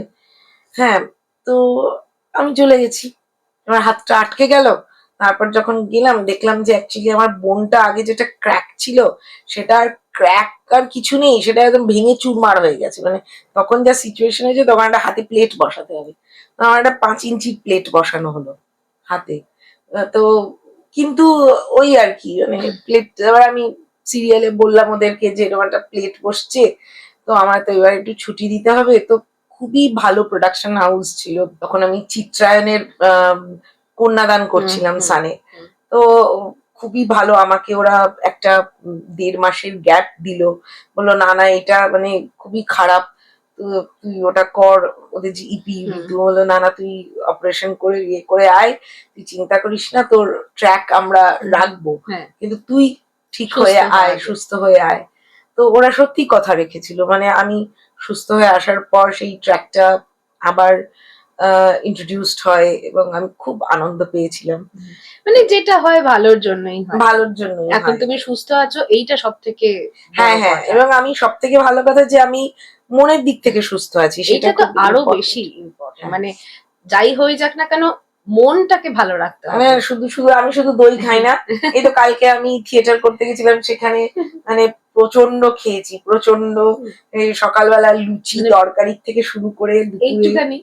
না 3খানা লুচি তরকারি দুপুরে, আর ওই পরিবেশটাও এমন ছিল, দুপুরবেলা সেই বেশ মোটা চালের ভাত, ডাল, মাছ, পাঁপড়, চাটনি সব খেয়েছি। ফেরার সময় ট্রেনে মজা করতে করতে ঝালমুড়ি টালমুড়ি, মানে কালকে আমার মানে ভয়ঙ্কর চিট ডে গেছে, প্রচুর খেয়েছি। আজকে একটু রেস্টে আছি। যে এখন অব্দি চাই চলছে, বাড়ি গিয়ে এবার টক দই খাবে। না। আচ্ছা, এবার একটা মজার প্রশ্ন করি, সেটা হচ্ছে সিরিজ খুললেই, হইচই খুললেই তোমাকে দেখা যায়, এটা সিক্রেটটা কি? কোথায় দেখা যায়? অনেকদিন দেখা যাচ্ছে না। আমি অনেকদিন, আমি জানি না হইচই আমাকে সেরকম ভালো চরিত্র দিচ্ছে না। সেটা কিসের জন্য হচ্ছে না আমি জানি না। আম, কিন্তু আমি চেষ্টা করি, চেষ্টা করি আমি আহ, ছোট চরিত্র হোক বা বড় চরিত্র হোক, আমি চেষ্টা করি আমার 200% দেওয়ার। কিন্তু হ্যাঁ, হইচই আমার বেশ কয়েকটা কাজ হয়েছে, এবং আমার যে পরিচিতি, সেটা আমার সত্যি কথাই হইচই এ সম্পূর্ণ করার পর এখনো, এতদিন হয়ে গেছে, এখনো লোকে আমাকে আহ সম্পূর্ণার জন্য রাস্তায় খুবই আমি, লোকজন চেনে, আমি খুবই, লোকে আমার খুব অ্যাপ্রিসিয়েট করে। আম, তার জন্য আমি খুবই কৃতজ্ঞ। কিন্তু আমি জানি না হইচই কেন আমাকে আর ডাকছে না। ডাকবে, আমি এটার পরে ডাকবে। আমি চাই তো ভালো ভালো কাজ করতে। একটা সম্পূর্ণ আরেকটা না বললে খুব ভুল হবে, সেটা হচ্ছে উইন্ডোজের শিবুদা নন্দিতা দি আমাকে রক্তবীজের জন্য মানে প্রথম যখন অডিশনে আমাকে ডাকা হয়, সব থেকে মজার, আমি যখন উইন্ডোজে প্রথম অডিশন দিই তখন ওরা ওই একটা সিগন্যাল মানে রোড ট্রাফিকের ওপর কিছু ছোট ছোট স্টোরি করছিল, সেখানে আমি অডিশন দিয়েছিলাম, কিন্তু কাজটা আমার হয়নি, কিন্তু ওরা আমাকে ভোলেনি, যেটা আমার খুব ভালো লেগেছিল যে ওই অডিশনটাকে ওরা মনে রেখেছিল। তারপরে ওদের মানে শিবুদা নন্দিতা দি নয়, উইন্ডোজের ব্যানারে মুখার্জিদার বউ হয়, সেখানে আমাকে অডিশনের জন্য ডাকে, সেই অডিশন দিই, সেটা তুমি আদত মুখার্জিদার বউ। হ্যাঁ, সেখানে আমি পাস হয়ে যাই, সেই একটা কাজ করি সেখানে।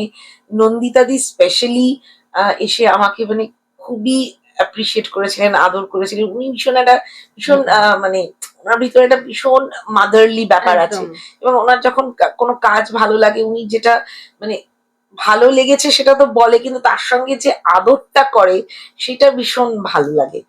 তো সেইটা তারপর অনেকদিন বাদে আবার রক্তবীজের জন্য অডিশনের জন্য ডাকে, অডিশনটা আমি দিই, অডিশনটা দেওয়ার পর সিলেক্ট হয়ে যাই, সেটাও একটা কাজের এক্সপিরিয়েন্স। এবং আমার এখনো অব্দি সত্যি বলতে কি রাস্তাঘাটে লোকজন যে চেনে আমায়, সেটা রক্তবীজ এবং সম্পূর্ণার জন্য।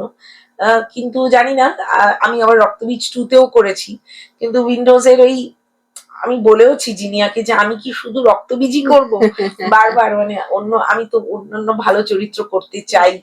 আর হইচই এর কাছেও আমার আবদার যে আমাকে ভালো চরিত্রের জন্য ডাকা হোক। নিশ্চয়ই। তবে আমি এই রিসেন্টলি একটা ফ্রাইডে ওটিটি প্ল্যাটফর্ম, যেটা ক্যামিলিয়াদের একটা OTT, ওদের জন্য একটা খুব ভালো সুলভ কমপ্লেক্স বলে একটা কাজ করলাম, খুব আনন্দ পেয়েছি কাজটা করে।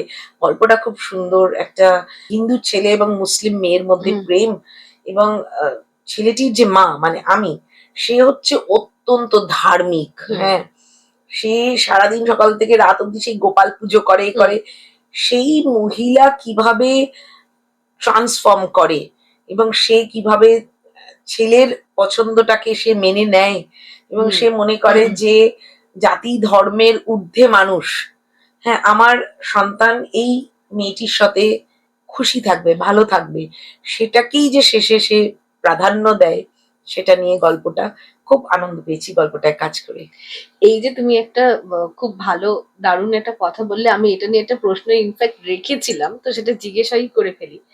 সেটা হচ্ছে তুমি তো অনেক রকম চরিত্র করেছো, কিন্তু বাস্তব জীবনে তুমি শাশুড়ি হিসেবে কেমন? আমি তো এখনো শাশুড়ি হইনি, আমি তো জানি না কেমন। মানে হবে তো, মানে কি মনে হয় নিজে কেমন হবে? তুমি তো খুব কুল, মানে যেটা যেই জন্য আমরা যারা সারাক্ষণ তোমাকে এই যে মাছির মতন ভিনভিন করতে থাকি তোমার আশেপাশে, যে পারমিতা দি দেখা করো, পারমিতা দি, এই জ্বালাতনটা যেটা তোমার উপর করতে পারি, জানি মানে আমি জানি না, মানে তুমি কি অত্যাচার করবে, এই বৌমা এটা করবে না? আমি 3টে চরিত্র বলছি যেগুলো করে মানে খুব মজা হয়েছে, আমি বোধহয় ওরকমই হব হোপফুলি। যেমন আমি কন্যাদান বলে একটা সিরিয়ালে, মানে এরকম শাশুড়ি দেখাই যায় না টেলিভিশনে, যেখানে শাশুড়ি তার ছেলের এগেনস্টে গিয়ে বউকে পড়াশোনা করাচ্ছে, বউকে কলেজে পাঠাচ্ছে, বউকে চাকরির জন্য ইন্টারভিউ নিতে পাঠাচ্ছে, এবং সেটাও কি ছেলেকে মিথ্যে কথা বলে।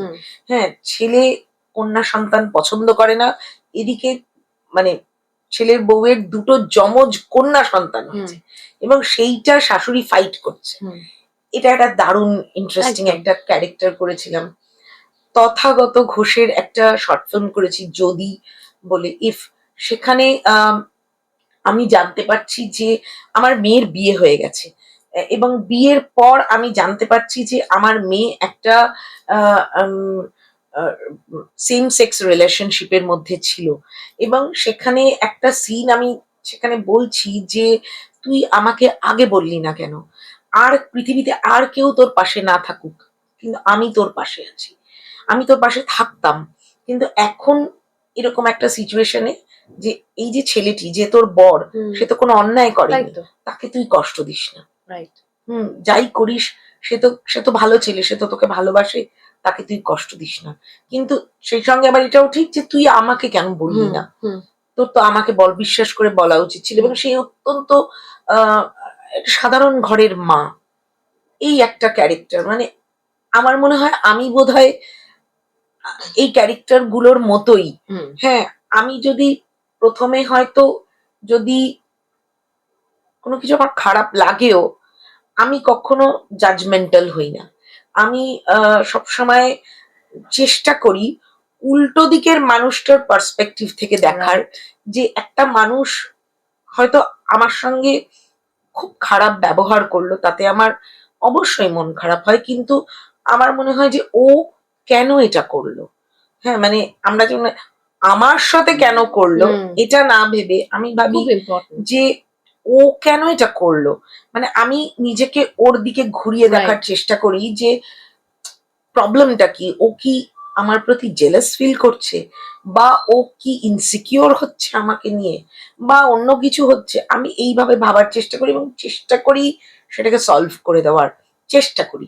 যদি দেখি যে সলভ হচ্ছে না, আমি সরে যাই সেখান থেকে। তো আমার মনে হয় আমি শাশুড়ি হিসেবে খুব ভালো হব। আমি আমার শাশুড়ি হিসেবে কিরকম হচ্ছে সেটা ম্যাটার করে না। যেটা ম্যাটার করে যে আমার ছেলে যে মানুষটার সঙ্গে থাকবে, সে তারা দুজন দুজনের ভালো আছে কিনা, দুজনকে নিয়ে, সেটা বেশি ইম্পর্টেন্ট। তারা দুজন যদি ভালো থাকে, আমি তার মধ্যে কেন ইন্টারফেয়ার করব, তাদের স্পেসে আমি কেন ঢুকবো। আচ্ছা, এই কাজ পাওয়ার জন্য পিআর একটা সাংঘাতিক ইম্পর্টেন্ট জিনিস, এবং তুমি সেটা দুর্দান্ত ভাবে মেনটেন করো। এই যে তোমার এই যে স্কিলটা, এটা কি তুমি কাজে ঢুকে দেখে শিখে তারপরে ডেভেলপ করলে? মানে এই যে তুমি, তোমার একটা দুর্দান্ত পিআর স্কিল রয়েছে, মানে আজকে কারোর সাথে এই মুহূর্তে দেখা হলে তুমি যে যে সুন্দর একটা জেলাপ তৈরি করে নাও, তার সাথে একটা সুন্দর মিষ্টি সম্পর্ক, একটা বন্ডিং তৈরি হয়ে যায়, এটা কিভাবে করলে? প্রথমত এটা একটা খুব ভুল ধারণা যে আমার দারুণ পিয়ার স্কিল। আমার একদম পিয়ার স্কিল মিথ্যে কথা, আমি নিজের চোখে দেখেছি। আমি কোনো মানুষকে খারাপ মনে করি না, যার ফলে একটা মানুষ তার সম্বন্ধে যা খুশি বাজারে খবর থাক, সেই মানুষটা যতক্ষণ আমার সাথে ভালো ব্যবহার করছে, সে আমার কাছে ভালো। একদম। হ্যাঁ, আমি কোনো সময় তাকে তার বাজারে তার কি তার পরিচিতি, সেটা দিয়ে আমি তাকে জাজ করি না। আর এইটা একটা খুব ইম্পর্টেন্ট, সেটা হচ্ছে এটা আমাকে আমি সুদীপ্তার ছাত্রী, সুদীপ্তা চক্রবর্তী। আমি আমার যখন একটা সময় মনে হয়েছিল যে অভিনয় করাটা ভীষণ শক্ত, এটা শেখা প্রয়োজন, তো আমি বেনি এবং সুদীপ্তার আন্ডারে ট্রেনিং নিয়েছিলাম। তো সুদীপ্তার কাছে যখন ট্রেনিং নিয়েছিলাম, তখন সুদীপ্তা আমি আগে লোকের কাছে ভীষণ লজ্জা, মানে কুণ্ঠিত বোধ করতাম যে কাউকে কি আমি বলবো যে আমাকে কাজ দাও, এটা বলতে আমার খুব লজ্জা লাগতো। তো সুদীপ্তা আমাকে প্রথম এটা বলে যে ইন্ডাস্ট্রিতে প্রত্যেকে কাজ চায়, সে মহানায়ক থেকে শুরু করে সুপারস্টার সবাই সবাই কাজ চায়, তাদের কাজ চাওয়ার ধরনটা আলাদা। কেউ বলে আমায় নিয়ে কিছু ভাবো, কিন্তু তোমার এখনো সেই জায়গা তৈরি হয়নি যে তুমি বলতে পারো আমায় নিয়ে কিছু ভাবো। তুমি ডিরেক্টলি বলবে আমি কাজ করতে চাই, কোনো রকম ভূমিকা করবে না, কোনো রকম এক্সট্রা বন্ধুত্ব এসব কিচ্ছু দরকার নেই। যার সঙ্গে, এবং এটা আমি তারপর থেকে এটা খুব মেনটেন করি, যার সঙ্গে আমার খুব বন্ধুত্ব হয়, আমি নর্মালি তাদের কাছে কাজ চাইতে পারি না। আমার মনে হয় কাজ চাইলে বন্ধুত্বটা নষ্ট হয়ে যাবে, সে হয়তো ভাববে যে এই বন্ধুত্বটার পিছনে একটা স্বার্থ লুকিয়ে আছে। আমি পারি না সেটা করতে। তার ফলে আমার ইন্ডাস্ট্রিতে বন্ধুর সংখ্যা খুব কম। তোমার কি মনে হয় ইন্ডাস্ট্রিতে বন্ধু হয়? নিশ্চয়ই হয়, আমার আছে, আমার বন্ধু আছে, কিন্তু তারা বন্ধু, তাদের সঙ্গে আমার এবং তারা অদ্ভুত ভাবে এমন এমন মানুষ যে তারা ইন্ডাস্ট্রিতে বহু পুরনো এবং খুব উঁচুতে, তারা কেন আমাকে বন্ধু হিসেবে বেছেছে আমি জানি না। হ্যাঁ, নিশ্চয়ই কোথাও একটা তারা আমাকে বিশ্বাস করে, বা সেই কিছু তো নিশ্চয়ই রয়েছে, কিছু তাদের জানি না, মানে তারা নিশ্চয়ই বিশ্বাস করে, কারণ যে কোনো সম্পর্কর মূল ভিত হচ্ছে বিশ্বাস। তারা আমাকে বিশ্বাস করে, আমি তাদের বিশ্বাস করি, তারা আমার বন্ধু। এবং তারা ইন্ডাস্ট্রির খুব উঁচু জায়গায়, কিন্তু মুশকিল হয়ে গেছে যে তাদের কাছে আমি কাজ চাইতে পারি না, কারণ তারা বন্ধু।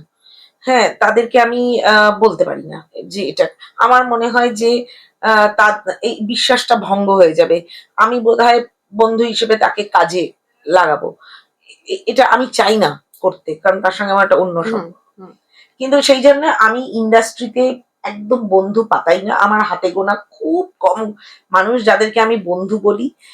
তার ফলে আমি অনেক বেশি মানুষের কাছে কাজ চাইতে পারি, আমি তাদেরকে গিয়ে পরিষ্কার বলি যে আমাকে প্লিজ বুদ্ধি ভালো, আছে। হ্যাঁ, আমাকে প্লিজ ভালো চরিত্র দিন। হ্যাঁ। ওই ওই ৩-৪ জন মানুষ, Sorry. ওই ৩-৪ জন মানুষ যারা আমার বন্ধু, তাদেরকে আমি বলতে পারি না যে আমাকে কাজ দাও। কিন্তু ৩-৪ জন ছাড়া ওই যে বাকি ৯৬ জন, ১০০ জনের মধ্যে, তাদের সবাইকে আমি বলি, একদম মন প্রাণ খুলে বলি যে আমাকে কাজ দাও। এবং তারা যখন হয় সুযোগ সুবিধা কাজ দেয়, আহ, আবার হয়ও না, কাজ হয়ও না। এভাবেই তো আমাদের কিন্তু অভিনেতাদের বলে তো চলে। যেতেই হবে, কারণ একদম কারোর দায় নেই আমাকে চেনার। ঠিক তাই। এই যে আমাকে কন্টিনিউয়াস শুধু অভিনয় করলে হয় না, এইটাও একটা প্রসেস যে আমাকে কন্টিনিউয়াস মানুষকে বলতে হবে যে আমি এই কাজটা করেছি, দেখো তোমরা, এটা আমার কাজ। হ্যাঁ, ঠিক। কেউ এই কেউ পয়সা দিয়ে পিআর এজেন্সি রাখে, সেই পিআর এই কাজগুলো করে হুম, তারা, কিন্তু আমার নেই, হুম, আমার কোনো পিআর এজেন্সি নেই। আমি নিজেই নিজের কাজগুলোকে প্রচার করি, এবং আমি যদি কোনো সিরিজে 2টো সিন করি, একটা সিন করি, আমি ফাটিয়ে তার প্রচার করি। কারণ আমাকে, এটা আমার ডিউটি একদমই, মানুষকে বলা যে আমি এই কাজটা করেছি, একদমই, দেখো এই সিনটা আমি অভিনয় করেছি, একদমই, তোমার এটা তোমরা দেখো, তোমাদের যদি ভালো লাগে তোমরা আমাকে এই একটা সিনের জায়গায় আবার 4টে সিনের একটা চরিত্র দাও। একদমই। তো এটা আমার ডিউটি। হুম। এই যে তুমি ওয়ার্কশপের কথাটা বললে, তুমি যখন কাজ করছো তার বাইরে বা তোমার অভিনয়ের যখন তুমি এসেছো, তোমার মনে হয়েছে এই জায়গাটাকে আমার একটু ব্রাশ আপ করা দরকার, আরো কিছু নতুন শেখা দরকার, কারণ শেখার তো কোনো শেষ হয় না। তুমি নিজেকে একটা ওয়ার্কশপের মধ্যে দিয়ে নিয়ে যাও, কখনো বেনিদির কাছে করছো, কখনো সুদীপ্তাদির কাছে করছো। এইটার বিষয়ে তো জানতে চাইবো যে সেখানে গিয়ে তুমি কিভাবে শুধুমাত্র অভিনয় নয়, আমার মনে হয় আরো অনেক কিছু বিষয় সেখানে শেখার থাকে, সেইটা তোমাকে কিভাবে হেল্প করেছে। এবং আরেকটা প্রশ্ন এর সাথে সাথে করার, যে অনেক নতুন মুখ যারা আসছে, তুমি যাদের সাথে কাজ করেছো তাদের মধ্যে থেকেই অনেকে আছে অনেক ট্যালেন্টেড, এবং আমি বলছি একদমই যারা হুট করে চলে আসে, যাদের কাছে সুযোগটা খুব সহজে চলে আসে, তারা এগুলো শেখে না বা তারা সেগুলো শিখে কাজে আসে না। তোমার কি মনে হয় যে একজন অভিনেতা হতে গেলে, এটা তো সবটাই আমরা প্রশিক্ষণ, আজকে আমরা ডাক্তারি যদি করতে যাই, আমরা তো পড়াশোনা না শিখে এটা সার্জারি করতে যেতে পারবো না, অভিনয়টাও সেরকমই। তো এই ওয়ার্কশপ করাটা কতটা দরকার? এই যে উত্তর দিলি যে পড়াশোনা না করলে সার্জারি করা যায় না, সেরকমই কেজি 1, কেজি 2, 1, 2, 3, 4, 10 অব্দি না পড়লে মাধ্যমিক দেওয়া যায় না। একদম। হুম, সুতরাং অভিনয়টাও ওরকম। প্রথম প্রশ্নের উত্তর দিই, বেনি এবং সুদীপ্তার কাছে আমি কি শিখেছি। আহ, যখন আমি অভিনন্দন দত্ত বলে একজন ডিরেক্টর আছেন, উনি একটা শর্ট ফিল্ম করছিলেন, ডায়েরি অফ আ সাইকোপ্যাথ, আড্ডা টাইমসের জন্য। সেখানে একটা চরিত্রের জন্য আমি অডিশন দিয়েছিলাম, আমি সিলেক্ট হয়ে যাই। অভিনন্দন প্রথম আমাকে বেনির সন্ধান দেয়। তো বেনিকে আমি ফোন করি।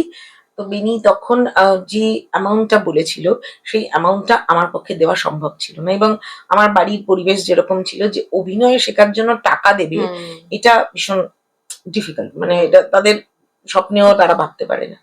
তো আমি তো ওই যে জেদ ভীষণ, আর খ্যাপাটেও আছি। তো আমার তখন কি মনে হয়েছিল, আমার হাতে একটা সোনার চুড়ি ছিল, আমি গিয়ে আমার বাড়ির উল্টো দিকে একটা প্রিয় জুয়েলার্স আছে, ওখানে গিয়ে বিক্রি করে দিয়েছিলাম। বিক্রি করে, এবং ওরা যে টাকাটা দিয়েছিল আমার অতটা টাকাও দরকার ছিল না। হ্যাঁ, দিয়েছে, মানে আমার মেইন ইয়ে ছিল যে ওই ফিজটার টাকাটা। একদম। তো ওই টাকা দিয়ে আমি বেনির ক্লাসে যাই। এবার বেনির সঙ্গে আমি প্রায় 4 বছর যুক্ত ছিলাম, ওর আন্ডারে আমি ট্রেনিং করেছি ক্লাস অ্যাক্টে। এবং আমাকে যখনই কেউ প্রশ্ন করে যে তুমি কি শিখেছো, আমি একটাই কথা বলি যে আমি অনেস্টি শিখেছি, আমি বেনির ক্লাসের সততা শিখেছি। আহ, আমার মনে হয়েছে যে বেনির ক্লাসে যাওয়ার আগে আমার মনে হয়েছে যে আমি অসম্ভব একটা ডিসঅনেস্ট পার্সন ছিলাম, আমার মধ্যে অনেক রকম এটা কেন বলছো? আহ একটা উদাহরণ দিই। বেনি ক্লাসে কিরকম মনে হয়েছিল, কেন মনে হয়েছিল আমার। বেনি একটা হোমওয়ার্ক দিয়েছিল, সেটার নাম পলিয়ানা। সেখানে একটা সেটা কি? সেখানে একটা ইমাজিনারি লাল রঙের চশমা পড়তে হয়, ইমাজিনারি ওকে। একটা লাল রঙের চশমা পড়তে। এই চশমাটা পরার পর যেটা হয় যে তোমাকে সবকিছু ভালো বলতে হবে। তুমি যা দেখছো, মানে আমি তোকে দেখছি, শুধু তো তোকে দেখছি না, তোর চুলটা দেখছি, তোর জামা কাপড় দেখছি, তোর ঘড়িটা দেখছি, ট্যাব দেখছি, মানে আমি চোখে আমার যা পড়ছে সবটা আমাকে ভালো বলতে হবে, এবং সেই ভালোটা ভীষণ ভালো। তো আমাকে ওটা দিল, আমি ওটা পড়লাম, পড়ে এবার যা দেখছি ভালো বলছি, ভালো বলছি, বলতে বলতে সবাইকে যেখানে যেখানে চোখ যাচ্ছে, ফ্যান ভালো বলছি, সব ভালো বলছি, বলতে বলতে বলতে বলতে পেনি আমাকে এমনি করে আয়নার সামনে দাঁড় করিয়ে দিল। এবার আয়নার সামনে আমি যে মানুষটাকে দেখলাম, আমার মনে হলো আমার জীবনে দেখা সব থেকে কুৎসিত মানুষ। আমি আর তাকে ভালো বলতে পারছি না, তার প্রশংসা করতে পারছি না, তার মধ্যে এত এত খারাপ রয়েছে, আমি কিছুতেই তাকে ভালো বলতে পারছি না। মানে নিজের রিয়েল সেলফটার সাথে তোমার তখন চোখাচোখি হচ্ছে। হ্যাঁ। এবার বেনি সেই মুহূর্তে এসে আমাকে হাত চেপে ধরে বলল, আয়নাটাকে দেখিয়ে বলল যে এই যে আয়নায় যাকে দেখছো, আজকের থেকে এই মানুষটাকে তোমায় ভালোবাসতে হবে, এবং শুধু এই মানুষটাকেই তোমায় ভালোবাসতে হবে। তুমি কি পারবে? আমার কি মনে হলো, আমি বললাম হ্যাঁ পারবো। ব্যাস, আমার সব লাইফ এলোমেলো হয়ে গেল। আমি নিজেকে ভালোবাসতে শুরু করলাম। যেই মুহূর্তে নিজেকে ভালোবাসতে শুরু করলাম, দেখলাম আমার আশেপাশে, আমি ভাবতাম যারা আমার খুব কাছের, তারা আস্তে আস্তে, কারণ ভালোবাসাটা তো আর তাদের দিকে যাচ্ছে না, এখন সব ভালোবাসা নিজের দিকে চলে আসছে, তারা আস্তে আস্তে দূরে সরে যেতে শুরু করলো। এবং তারা যে দূরে সরে যেতে শুরু করলো, আবার দেখলাম কিছু কিছু মানুষ কাছেও চলে আসছে, যারা আমি নিজেকে ভালোবাসছি সেটাকে তারা পছন্দ করছে, তারা বোঝে, তারা পছন্দ করছে যে হ্যাঁ তুমি নিজেকে ভালোবাসছো, এটা ভালো। তো কিছু মানুষ যেমন দূরে সরে গেল, কিছু মানুষ কাছেও চলে এলো। এইটা আমি শিখেছি, এই যে সততা, এবং আই বিকেম ভেরি অনেস্ট। হয়তো এই যে মানুষ বলে তুমি খুব ভালো অভিনয় করছো, আমি আমি ওইভাবে দেখি না। আমি মনে করি যে আমি যেটুকু যা করব তার মধ্যে যেন অনেস্টি থাকে। আমি যে ডায়লগটা বলবো, যে এক্সপ্রেশনটা দেব, তার মধ্যে যেন অনেস্টি থাকে। ওই মুহূর্তে ওই মানুষটা যা বলছে সেটা যেন তার চোখে। যে এটা যে কোনো শিল্পক্ষেত্রের ক্ষেত্রেই আর কি বলা যেতে পারে, যে যে যে শিল্পটা নিয়েই চর্চা করছে বা যে যেটা নিয়ে এগোচ্ছে, সেইটার মধ্যে যদি তার অনেস্টিটা না থাকে, কোথাও গিয়ে সে হয়তো কৃতি হতে পারে, কিন্তু তার আমার মনে হয় এটা নিজের অনেস্টি থাকাটা, মানে নিজের ভেতরে অনেস্ট হওয়াটা খুব ইম্পর্টেন্ট। আর সবসময় অনেস্ট হওয়া ইম্পর্টেন্ট না, হ্যাঁ, কিছু কিছু ক্ষেত্রে কিন্তু অভিনয় ক্যামেরার সামনে হালকা করে আমাকে একটু জ্ঞান দিয়ে দিল।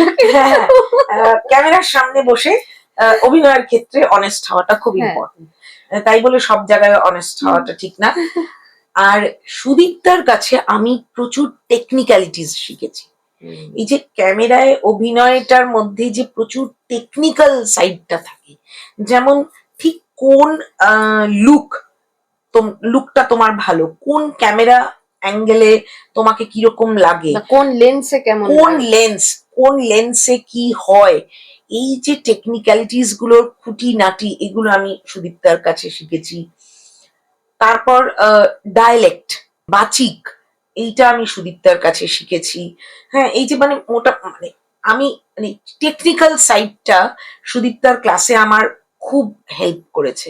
হ্যাঁ, মানে এটা আমার মনে হয়। আর অনেস্টিটা আমি বেনির ক্লাসে শিখেছি। এছাড়া না আমি কিন্তু প্রচুর থিয়েটারের ওয়ার্কশপও করতে চাই। আমার খুব ভালো লাগে ওয়ার্কশপ করতে।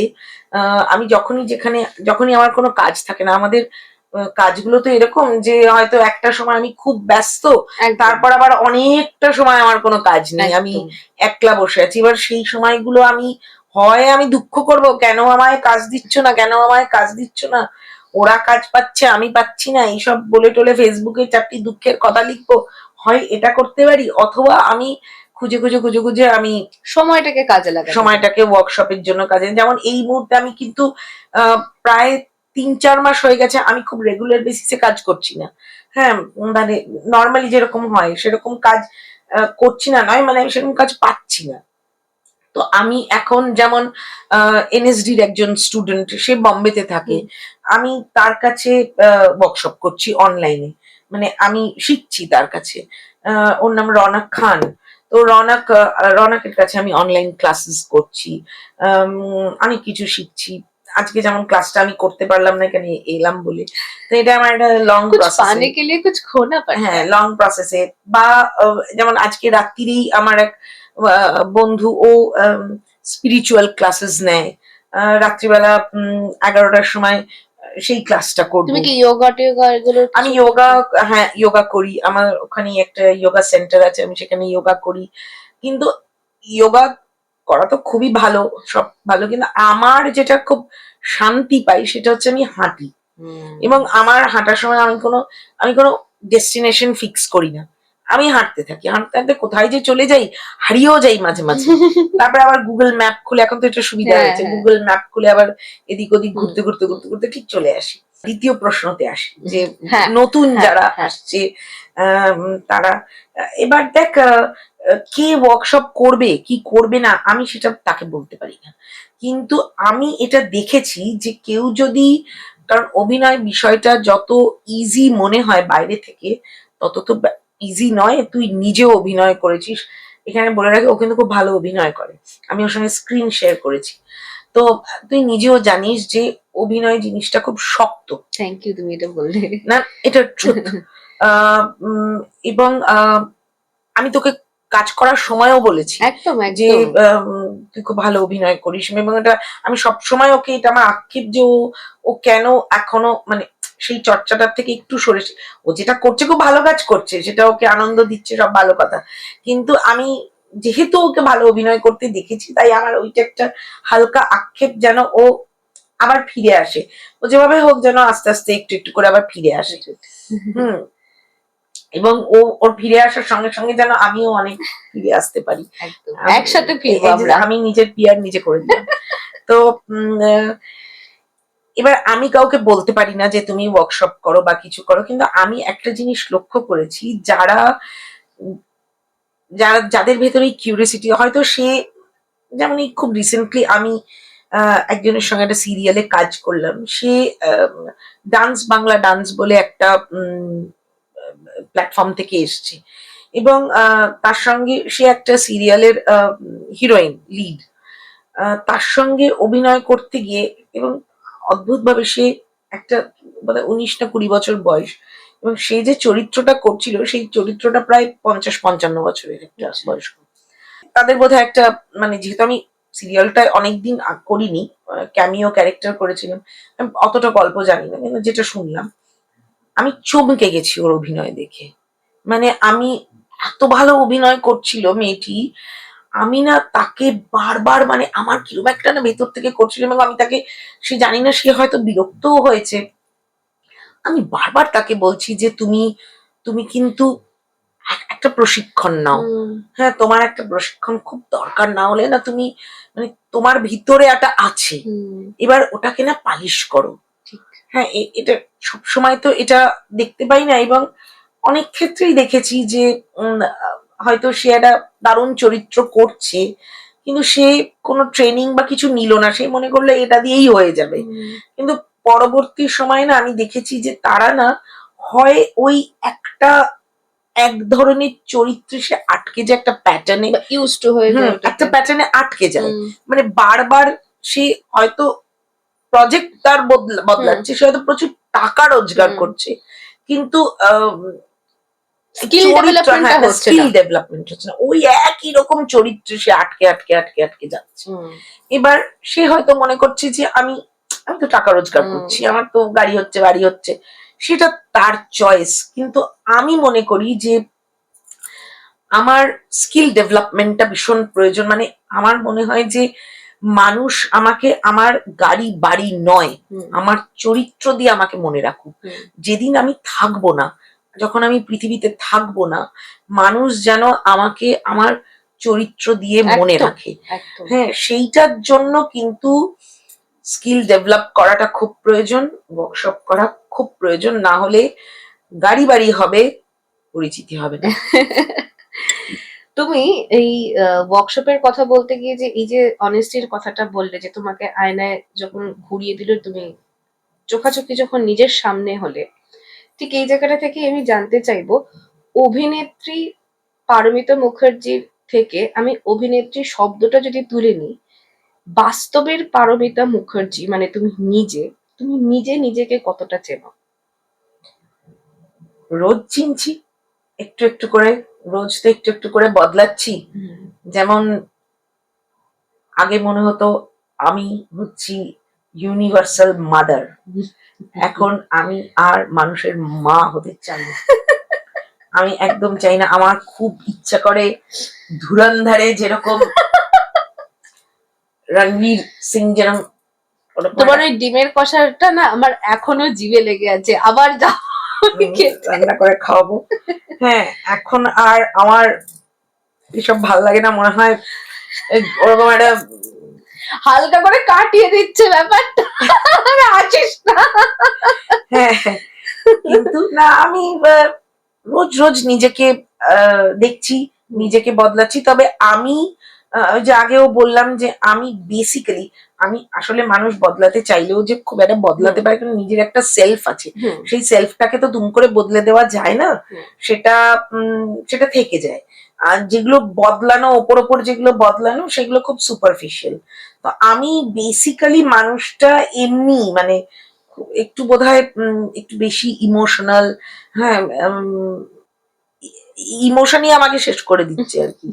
হ্যাঁ, তো আমি চেষ্টা করি ওই সুপারফিশিয়াল, ইনার সেলফটা আমার খুব ইমোশনাল।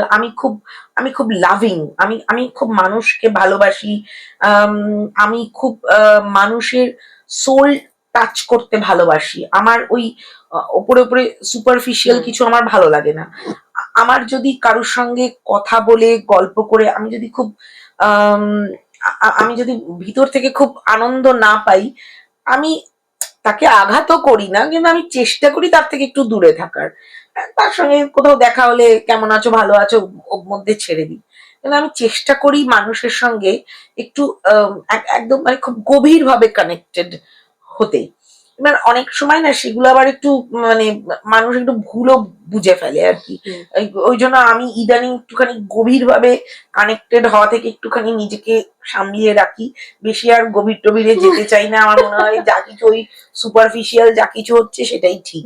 হ্যাঁ, মানে গানে বলতে পারে গভীরে যাও, কিন্তু না না আসলে না যেও না, না। আসলে এখন কারণ ওই গভীরে গেলে আবার মানুষ খুব মানে আমিও খুব তল পেলেও পেতে পারো, আবার হারিয়েও যেতে পারো। হারিয়েও যেতে পারি। হ্যাঁ, সেটা একটা মানে খুব একটু ডিস্টেন্সই মেনটেন করে রাখি। কিন্তু আমি বেসিক্যালি খুব মনে হয় ভালো থাকতে ভালোবাসি, এটাই আলটিমেট। হ্যাঁ, আমি নিজেকে ভালো রাখি। আমার মনে হয় আমি নিজেকে ভালো রাখলে আমার চারপাশের মানুষজন ভালো থাকবে। আমি ভালোবাসতে ভালোবাসি, আমি ভালো থাকতে ভালোবাসি। এই যদি তুমি অভিনেত্রী না হতে, তাহলে তুমি কি হতে? তাহলে বোধহয় আমার বাবা যে প্রথম মানে সেকেন্ড অপশনটা রেখেছিল, পান বিড়ির দোকান, আমি বোধহয় পান বিড়ির দোকান দিতাম। হ্যাঁ, মানে আমি জানি না আমি কি হতাম, আমি সত্যিই জানি না, কারণ আমি তখন একদম দিশেহারা ছিলাম। হ্যাঁ, মানে আমার লাইফের অ্যাকচুয়ালি কোনো গোল ছিল না। আমার একমাত্র গোল ছিল আমার ছেলেকে মানুষ করা, ভালো একটা মানুষ তৈরি করা। সেটাই আমার লাইফের গোল ছিল। যখন আমার মনে হয়েছে যে আমার ছেলেকে আমি খানিকটা দাঁড় করিয়ে দিতে পেরেছি, তখনই আমি অন্য একটা জায়গায় গেছি। কিন্তু হয়তো আমি বোধহয় দুটো একসঙ্গে, আমি খুব একটা মাল্টিটাস্কিং করতে পারি না। আমি আমি খুব ফোকাসড, আমি কোনো একটা কাজের প্রতি খুব ফোকাস থাকি। কি হতাম আমি আহ জানি না, মানে আমি সত্যিই জানি না কি হতাম, কিন্তু এখন জানি আমি অভিনয় ছাড়া আর অন্য কিচ্ছু করতে পারি না। এটাই তোমার হয়তো ডেস্টিনি ছিল, বোধ হয়, আমি বলতে পারবো না, কারণ আমি তো ওই যে বললাম আমি কোনোদিন কখনো কাউকে অভিনয় করতে দেখে বড় হইনি। কিন্তু আমি খুব ভালো মিথ্যে কথা বলতে পারতাম। আমার সমস্ত মিথ্যে কথা আমার মা বিশ্বাস করতো, আমার বাবা বিশ্বাস করতো। আমি বানিয়ে বানিয়ে অনেক কিছু মিথ্যে কথা বলতাম। এবং আমি তখনই তাদের বোঝা উচিত ছিল যে আমি খুব ভালো অভিনেত্রী, কিন্তু তারা তখন বোঝেনি, তারা মনে করেছে আমি খুব ভালো ডাক্তার বা ইঞ্জিনিয়ার হবো, পুরো বেলাইন হয়ে গেছে। হ্যাঁ, কিন্তু আমার মনে হয় এটাই বোধহয় ছিল ডেস্টিনি, ঠিকই। কিন্তু এখন আমি অভিনয় ছাড়া আর কিছু করতে পারি না। বেলাইন হয়ে গিয়ে তুমি কলকাতা থেকে আবার ছিটকে একটু মুম্বাইও চলে গেছো, সেখানেও তুমি কাজ টাজ করেছো, ওখানে কাজের অভিজ্ঞতা কেমন? ওখানে আমি প্রথম হিন্দি কাজ করি হচ্ছে সোনি লিভের জন্য, ওই ক্রাইম পেট্রোল। ওকে। হ্যাঁ, এবং আমি ক্রাইম পেট্রোলে বোধহয় 7 বার না 8 বার অডিশন দিয়েছিলাম, এবং বারবার রিজেক্ট হচ্ছে, এবং আমি বুঝতেই পারছি না যে কেন আমি রিজেকশন আমার হচ্ছে। পরে যেটা আর কি রিয়েলাইজ করলাম যে ওদের অভিনয় প্যাটার্নটা একটু রিয়েলিস্টিক, মানে Okay. আমরা যেটা টেলিভিশনে অভিনয় করি, ওরা ওই অভিনয়টা ওদের চলে, সাটল। ওদের একটু সাটল অভিনয় চলে। সেইটা বুঝতে পারার পর যখন অডিশন দিলাম, ক্লিক করে গেল। করে গিয়ে তারপর আমি সোনি লিভের সোনি টেলিভিশনের জন্য 6টা ওদের এপিসোড করেছিলাম, এবং খুব মজার ব্যাপার, বর্ণাদি আর রাহুলদা, মানে ওরা দুজন হচ্ছে অনুরাগ বাসুর ভাই আর বৌদি। তো ওদের একটা কোম্পানি আছে।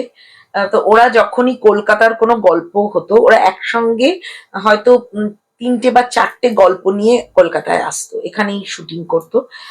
তো ওদের সব গল্পেতে আমি একসঙ্গে প্রায় 9-10 দিনের একটা শুটিং হতো, দারুণ মজা হতো।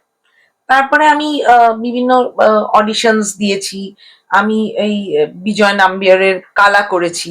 আচ্ছা। হ্যাঁ, কালাতে অভিনয় করেছি। তারপর কালাতে কোনটা বলো তো? আমি সুহত্রর মায়ের চরিত্রটা ও করেছি। হ্যাঁ। সুহত্রর মায়ের চরিত্রটা করেছিলাম। তারপরে দেবালয়ের যে পিআই মিনা, ওইখানে আমি একটা হসপিটালের মেট্রন। রাইট আমি দেখতে গিয়ে এই তো পারমিতাতে আমি স্কিপ করে দেখলাম পিছনে গিয়ে। একটা হসপিটালের মেট্রনের চরিত্রে অভিনয় করেছি। মিসেস আন্ডার কাভারে আমি অনেকদিন শুটিং করেছি, কিন্তু আমার দুর্ভাগ্য যে আমার সিনস প্রচুর ওরা বাদ দিয়ে দিয়েছে, এবং আমাকে ওরা পেমেন্টও ঠিক মতো করেনি। আমার একদিনের পেমেন্ট বাকি রয়ে গেছে। তো সেই এবার ওইটায় আমাকে ওরা একটা মন্তাজ সিনেই রেখেছে আমার ওই গান টানে, কিন্তু আমার কোনো জিনিস ফেলনা যায় না। আমি 5 দিন শুটিং করেছি, এবং আমার সমস্ত সিন রাধিকা আপ্তের সঙ্গে ছিল। এবং শেষ দিন যখন শুট করেছি, মানে এটা একটা বিরাট পাওনা। আমাকে মিসেস আন্ডার কাভারে কতটা কি দেখা গেছে না গেছে, আই গিভ আ ড্যাম। আমি এই যে 5 দিন রাধিকা আপ্তের সঙ্গে সিন করতে পেরেছি, এবং আমি না, আমার সিন না থাকলেও আমি মনিটরের পিছনে গিয়ে চুপ করে দাঁড়িয়ে থাকতাম। আমি দেখতাম যে ও কি করে, কিরকম কি করছে। এবং শেষ দিন যখন, মানে আমার যেটা শেষ দিন ছিল, শটটা দেওয়ার পর রাধিকা আপ্তে এসে আমার গালটা এরকম করে চিপে ধরে বলল যে উইল ওয়ার্ক এগেন। মানে আমার না, মানে আমি আমি সিরিয়াসলি বলছি, এটা ইয়ার্কি নয়, আমি 2 দিন স্নান করিনি। এই যে রাধিকা আপ্তে আমাকে এরকম করে ছুঁয়েছে, আমি 2 দিন স্নানই করিনি। হ্যাঁ, গরমকাল। মানে আমার না, মানে আমার একটা, মানে বাড়িতে ওই যে প্যাক আপের পর থেকে যে একটা আমি ঘোরের মধ্যে ট্রান্সে চলে গিয়েছিলাম। আমার মানে মনে হচ্ছিল ওই যে স্পর্শটা ওটা থাক যত দিন অব্দি থাকে, এরকম একটা মানে একটা অদ্ভুত আমার ইয়ে হয়েছিল। জানি না, উনি বলেছেন যখন উইল ওয়ার্ক এগেন, নিশ্চয়ই ফিঙ্গার ক্রসড আমি আবার কাজ করতে পারবো ওনার সাথে। তোমার যেটা আমি শুরুতেও বলছিলাম, ছোটদের মধ্যে তোমার একটা ভীষণ ক্রেজ, তোমার এই যেটা কুল ভাব, তুমি সবার সাথে মিলেমিশে, তুমি সবার সাথেই মিলেমিশে থাকতে পারো, কিন্তু বয়সে ছোটদের সাথে যেরকম আমার সাথে তোমার যখন আলাপ হয়, সেই থেকে আজকে এত বছরের আমাদের মধ্যে এটা বন্ধুত্ব, মানে তোমাকে কোনো কথা বলতে গিয়ে আমাকে দুবার ভাবতে হয় না যে পারমিতাদিকে এটা বলে পারমিতাদি জাজ করবে বা কিছু। এবং তোমার এই যে একটা এই অসমবয়সী বন্ধুত্বের তুমি এটা পুরো সমাজ গড়ে ফেলেছো। তো এইটা তুমি মানে কিভাবে করো, এবং এখানে যারা নতুন কাজ করছে, এই নতুনদের মধ্যে কাদের কাজ তোমার ভালো লাগে? প্রথমত বলি যে আমি সত্যি ছোটদের সঙ্গে একটু মিশতে ভালোবাসি। তার প্রধান কারণ হচ্ছে ওদের থেকে যা শেখা যায় বড়দের কাছ থেকে শেখা যায় না। বড়রা খুব সেলফিশ, বড়রা শেয়ার করতে চায় না।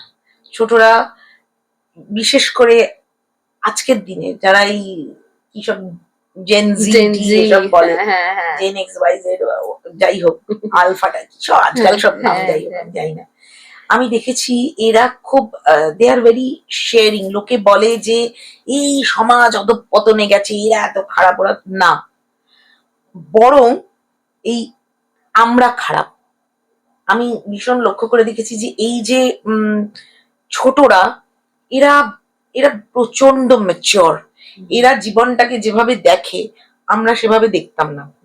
এরা অনেক ম্যাচিওর, এদের কাছ থেকে অনেক কিছু শেখার আছে। হ্যাঁ, আমি শিখতে চাই কিনা সেটা ইম্পর্টেন্ট, একদমই তাই। কিন্তু এরা, আমি যদি আগেই আমার সামনে একটা দেওয়াল খাড়া করে দিই যে ও অমুক, ও ওরকম, ওর থেকে বেশি কথা বলে, মেয়েটার সাথে ও তো বয়ে গেছে, এই দেয়ালটা না খাড়া করে দিয়ে তুমি আগে দেখো, তার সাথে মিশে দেখো যে তুমি সত্যি তাই। আমি আমার ভাইয়ের থেকে কত কিছু যে শিখি, মানে এরা না মানে অ্যাডভান্স একটা মানে যুগ এদের, মানে মানে ইন বর্ন এরা স্মার্ট, মানে আলাদাই জিনিস। এবং আমি এরা মানে ছোটদের সঙ্গে মিশলে একটা হচ্ছে এরা এরা মানে লোকে বলে এরা পড়াশোনা করে না, ভুল কথা, এরা প্রচন্ড নলেজেবল। হয়তো আপনি দেখতে পাচ্ছেন না যে বেশিরভাগ মানুষ বই নিয়ে বসে আছে, হার্ড কপি, কিন্তু আজকালকার দিনে সবসময় বইয়ে আছে তা নয়। আজকাল মানুষের এখন টেকনোলজির যুগ, একদম টেকনোলজির যুগ। তারাও কিন্তু পড়াশোনা করছে, তারা কিন্তু তাদের প্রচুর নলেজ আছে করে করছে, তারা তাদের মতো করে করছে। আমি এই কিছুদিন আগেই একটা সিরিয়ালে কাজ করতে গিয়েছিলাম, আমি অবাক হয়ে গেছি যে যে যে হিরোইন লিড করছে সিরিয়ালের লিডটা তো সময়ই থাকার কথা না, সে আমার সঙ্গে এপস্টেন ফাইল নিয়ে কথা বললো, এবং সে দেখলাম অনেক কিছু জানে, যেগুলো অনেক কিছু আমিও জানি না। আমি পরে আবার গুগল করে করে দেখলাম যে ও সব জানে, ও সব খেয়াল রেখেছে, ও সব কিছু জানে। তো এরা না অনেক অ্যাডভান্সড, মানে এই যে তোদের বয়সটা বা তোদের থেকে যারা আরেকটু ছোট, এরা খুব অ্যাডভান্সড, এরা জানে আমাদের সব কিছু জানতে হবে। আমরা খারাপ, আমরা ভাবি ওরা কিছু করছে না, এরা এরা ফালতু, এরা খালি নেশা করে, এই করে সেই করে। না না না, কারণ আমি যেটা মানে মনে করি এবং আমি যেটা ফিল করেছি দিদি, সেটা হচ্ছে যে আমাদের আগের জেনারেশন একটা নির্দিষ্ট ছকে বাঁধা প্যাটার্নে তো জীবনটা কাটিয়েছে। তাদের মনে হয় এই ছক বাঁধা জীবনের যেটা আমরা কাটিয়েছি এটাই শ্রেষ্ঠ, জীবন এভাবেই চলে, তুমি এর বাইরে ভাবছো বা এর বাইরে কিছু করছো মানেই সেটা ভুল। এই ধারণা থেকে তাদের মনে হয় এটা তো এভাবেই হয়, মানে 10টা 5টার চাকরি মানেই তোমার জীবন সিকিউর এবং তুমি জীবনে একটা দারুণ কিছু হাসিল করে নিয়েছো। কিন্তু সেটা যে অন্য ভাবেও মানুষ করতে পারে, তার যে স্বপ্ন, যেটা সেই স্বপ্নের পিছনে ছুটে হয়তো তাতে সময় লাগে, অনেকটা স্ট্রাগল করতে হয়, অনেক কিছু ছাড়তে হয়, অনেক দুঃখ থাকে, অনেক কিছু পেরিয়ে আমাদের তো জীবন হয়, তারা সেই জিনিসটাকে ওইভাবে অ্যাকসেপ্ট করতে পারে না।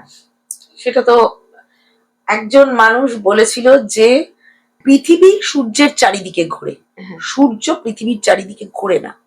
একজন মানুষ তো বলেছিল, তখন অধিকাংশ মানুষ তাকে নিন্দে করেছিল, তার উপর ঝাঁপিয়ে পড়েছিল, অত্যাচার করেছিল, পরবর্তী সময় সেটা মেনে নিয়েছে। সুতরাং যখনই কেউ কোনো নতুন কিছু করে, একটা সেকশন মানুষ তাকে বলে যে তুমি সব ভুল করছো, ভুল করছো, ভুল করছো, ঠিক।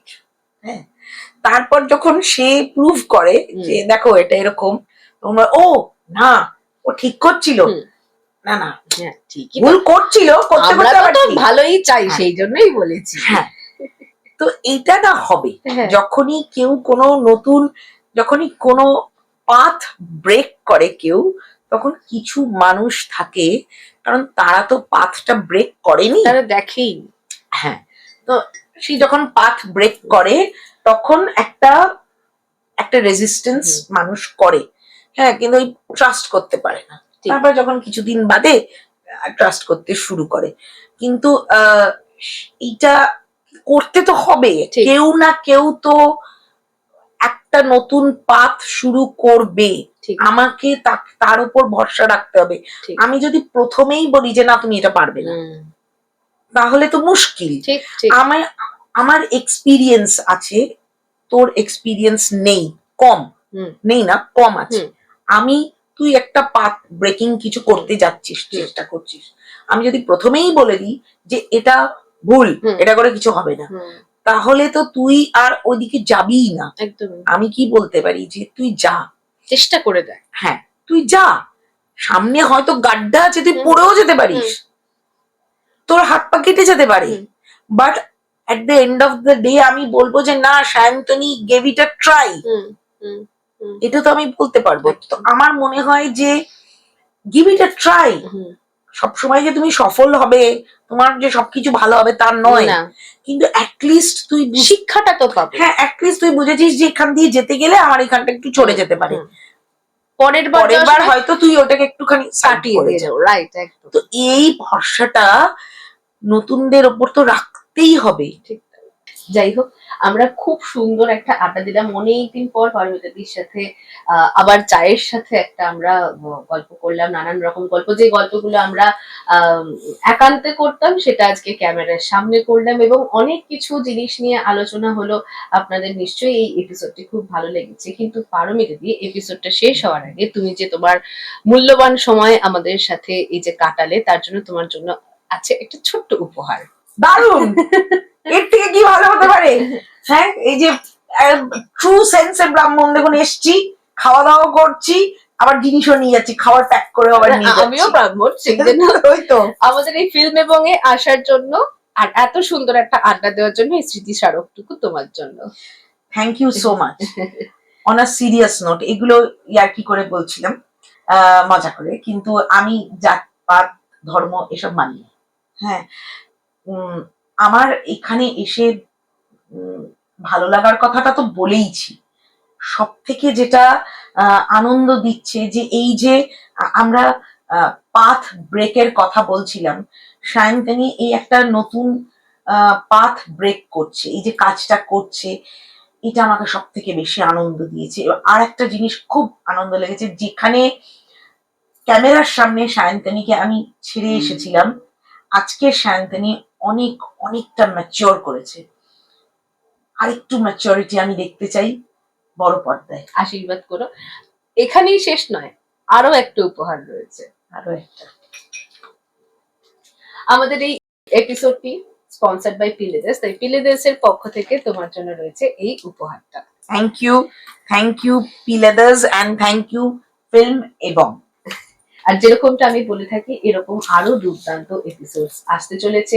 আপনারা অনেক কমেন্ট করেছেন, অনেক রিকোয়েস্ট করেছেন অনেক অতিথিদের নিয়ে আসার জন্য, তাদের সাথেও আমরা আড্ডা দেব এবং সেই পডকাস্ট গুলো আপনারা দেখবেন। আর সেইগুলো যদি মিস করতে না চান, টুক করে একটা ছোট্ট কাজ করতে হবে, ইউটিউবে গিয়ে সাবস্ক্রাইব করতে হবে। আর আমরা কিন্তু ফেসবুক আর ইনস্টাগ্রামেও রয়েছি, সেখানে গিয়ে একটা ফলো করে দিতে হবে। আজকের এপিসোডটা তাহলে এখানেই শেষ করছি, দেখা হচ্ছে খুব শিগগিরই আরো একটা নতুন এপিসোডে। ধন্যবাদ।